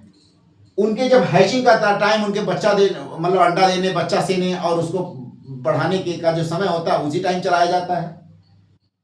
ये मेनली उड़ीसा, आंध्रा के कोस्ट पे होता है। खासकर ऋषिकुलिया वाला वो एपी सेंटर है, मेन वही एरिया, फोकस एरिया है इनका। ये नवंबर से लेकर के मई तक इसमें ये चलते हैं। यहाँ पे क्वेश्चन क्या दिया हुआ है हमारा, कि देखिए initiative of the Indian coastal guard to protect olive Ridley line the coast of Orissa. हाँ, तो कोस्ट ऑफ उड़ीसा है, यानी हमने दिया तो एक पहले ऑप्शन तो इसका सही हो जाएगा, कोस्ट ऑफ उड़ीसा वाला। तो पहले नंबर पे इन्होंने क्या दिया हुआ, उड़ीसा का कोस्ट दिया हुआ है, उड़ीसा का कोस्ट दिया हो जाएगा, तो ये तो सही हो जाएगा पहला नंबर का ऑप्शन। दूसरे नंबर पे ऑपरेशन ओलिविया जो है ये अगस्त में चलाया जाता है, दूसरे नंबर पे इन्होंने क्या दिया है, अगस्त। ये गलत हो जाएगा, ये नवंबर से मई के बीच में चलाया जाता है, ये नवंबर से मई के बीच में चलाया जाता है, ना कि अगस्त में। नेक्स्ट, नोकरेक पीक दिया हुआ है, तो पीक हम देख लेते हैं कौन सा पीक कहां पड़ता है। ये आपका जैसे नोकरेक है, नोकरेक मेघालय, नोकरेक कहां पे, मेघालय में। मनास, मतलब ये बायोस्फीयर रिजर्व भी है, ठीक है, पीक भी है नोकरेक वैसे में, और बायोस्फीयर रिजर्व भी है। मनास जो है आपका आसाम में है, आसाम में है। अगस्त्यामलाई केरला में है, अगस्त्यामलाई केरला में है। ये बायोस्फीयर रिजर्व है। नोकरेक मेघालय में, इन्होंने मणिपुर दिया, ये गलत है। मनास आसाम में, ये ट्रू है। आपका अगस्त्यामलाई केरला में दिया हुआ है, ठीक है। ग्लोबल इन्वायरमेंट फैसिलिटीज क्या है, ग्लोबल इन्वायरमेंट फैसिलिटी, देखिए ये एक फंडिंग संस्था है जो कि फंड कलेक्ट करती है। इस फंड को क्लाइमेट चेंज के लिए, सस्टेनेबल डेवलपमेंट के लिए यूज किया जाता है। ग्लोबल एनवायरनमेंट फैसिलिटी का इस्टेब्लिशमेंट 1991 में हुआ था। इसमें जो फंड जो देते हैं वो दोनों लोग देते हैं, डेवलप्ड एंड डेवलपिंग। जैसे इंडिया, लाइक इंडिया, जैसे इंडिया भी इसमें फंड देता है, इंडिया डेवलपिंग कंट्रीज है में आता है। इसका जो फंड है यूटिलाइज कहां पे होता है, यूटिलाइज होता है environment, climate change, sustainable development, biosphere, biodiversity वगैरह की प्रोटेक्शन, प्रिजर्वेशन, इसके लिए किया जाता है। कहां पे, मेनली डेवलपिंग कंट्रीज में किया जाता है, इसका डेवलपिंग कंट्रीज में किया जाता है। अब देखिए इसमें सवाल क्या है, ग्लोबल एनवायरनमेंट फैसिलिटी ये स्टैब्लिश हुई 1991 में, ये तो ट्रू हो जाएगा 1991 में। Only developed countries are donor, क्या डेवलप्ड कंट्रीज ही खाली डोनर हैं? नहीं, डेवलप्ड के साथ साथ डेवलपिंग भी डोनर हैं, जैसे इंडिया भी फंड देता है इसमें। नेक्स्ट पॉइंट क्या है कि जो ग्लोबल इन्वायरमेंट फैसिलिटी है, इसका जो सीरीज है वो 8 चल रहा है, अभी 8 चल रहा है आपका, 2022 से लेकर के 2026 तक चलेगा। ग्लोबल इन्वायरमेंट फैसिलिटीज का जो है 9th नंबर चलेगा, 2026 से लेकर के 2030 तक चलेगा। अगला क्या है आपका, देखिए directive principle are important for economic, social, political function in a modern democratic state. देखिए एक है फंडामेंटल राइट्स और एक है आपका डीपीएसपी। फंडामेंटल राइट्स और डीपीएसपी में थोड़ा बारीकी है, हल्का सा, और उसी बारीकी को लेकर के जो है फंडामेंटल राइट्स एंड डीपीएसपी, ये पॉलिटिकल इश्यू से रिलेटेड होता है, ये सोशल एंड इकोनॉमिक, ये सिटीजन की बात करता है, ये गवर्नमेंट और गवर्नमेंट की मशीनरी एंड एजेंसीज के बारे में बातें करता है, ये सिटीजन के प्रोटेक्शन की बात करता है, राइट्स की बात करता है, उनको ये डायरेक्शन देता है कि आपको ऐसे लॉ बनाना है, ऐसे बनाना है। ये एक तरह से वेलफेयर स्टेट है, ये वेलफेयर स्टेट का कॉन्सेप्ट है। अब देखिए यहां पे क्या है, directive principles are important for economic, social, political function of a modern democracy. आदर्शन में ये है कि जो डीपीएसपी है वो सोशल, इकोनॉमिक एंड पॉलिटिकल कुछ प्रावधान इसके पॉलिटिकल इशू से रिलेटेड हैं, बट मोस्ट ऑफ द प्रावधान प्रोविजंस इसके सारे के सारे सोशल एंड इकोनॉमिक्स हैं, और ये स्पेशली ओनली और ओनली पॉलिटिकल इशू से रिलेटेड है। लिटिल बिट सोशल और इकोनॉमिक है, लिटिल बिट सोशल और इकोनॉमिक है, ज्यादातर ये पॉलिटिकल इश्यूज ही इसमें कंसीडर होते हैं। हाँ, सोशल इकोनॉमिक भी इसमें है बट कम है। अच्छा देखिए, ये सोशल एंड इकोनॉमिक पॉलिटिकल है, तो ये तो बात तो सही है। Next, core objective DPSP is to establish economic and social democracy. Reason क्या कहता है, इसका जो ऑब्जेक्टिव है ताकि जो है सोशल एंड इकोनॉमिक जो है आपका डेमोक्रेसी, सोशल डेमोक्रेसी को एस्टेब्लिश करना। जो वेलफेयर है ये सोशल डेमोक्रेसी ही का मतलब क्या होता है, सोशल डेमोक्रेसी इसका मतलब होता ही है वेलफेयर। सोशल डेमोक्रेसी का मतलब क्या होता है, वेलफेयर हो जाता है। सोशल डेमोक्रेसी का दूसरे वर्ड में अगर कहा जाएगा तो वेलफेयर हो जाएगा। तो ये इसका ट्रू एक्सप्लेनेशन हो जा रहा है, ये करेक्ट है और ट्रू एक्सप्लेनेशन है।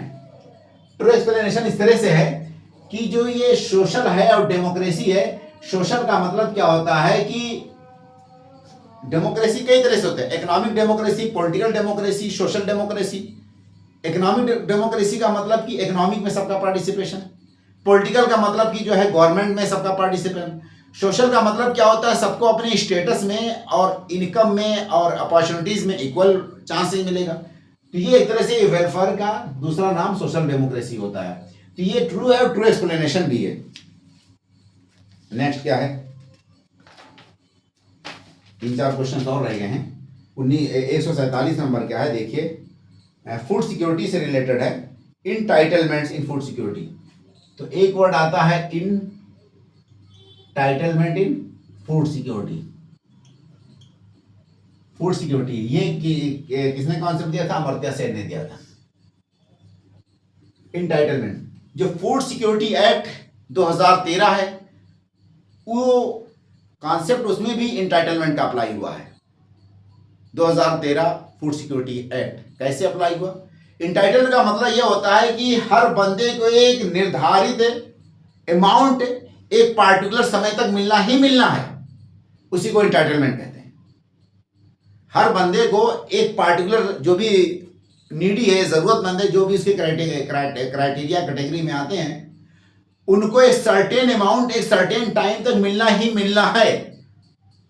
इस वाली बात को इंटाइटलमेंट कहते हैं। ये बात का कॉन्सेप्ट किसने दिया था फूड सिक्योरिटी से रिलेटेड, अमर्त्य सेन ने दिया था। तो ये ऑप्शन सही हो जाएगा, अमर्त्य सेन वाला। देखिए 58 जो है ज्ञानपीठ अवार्ड,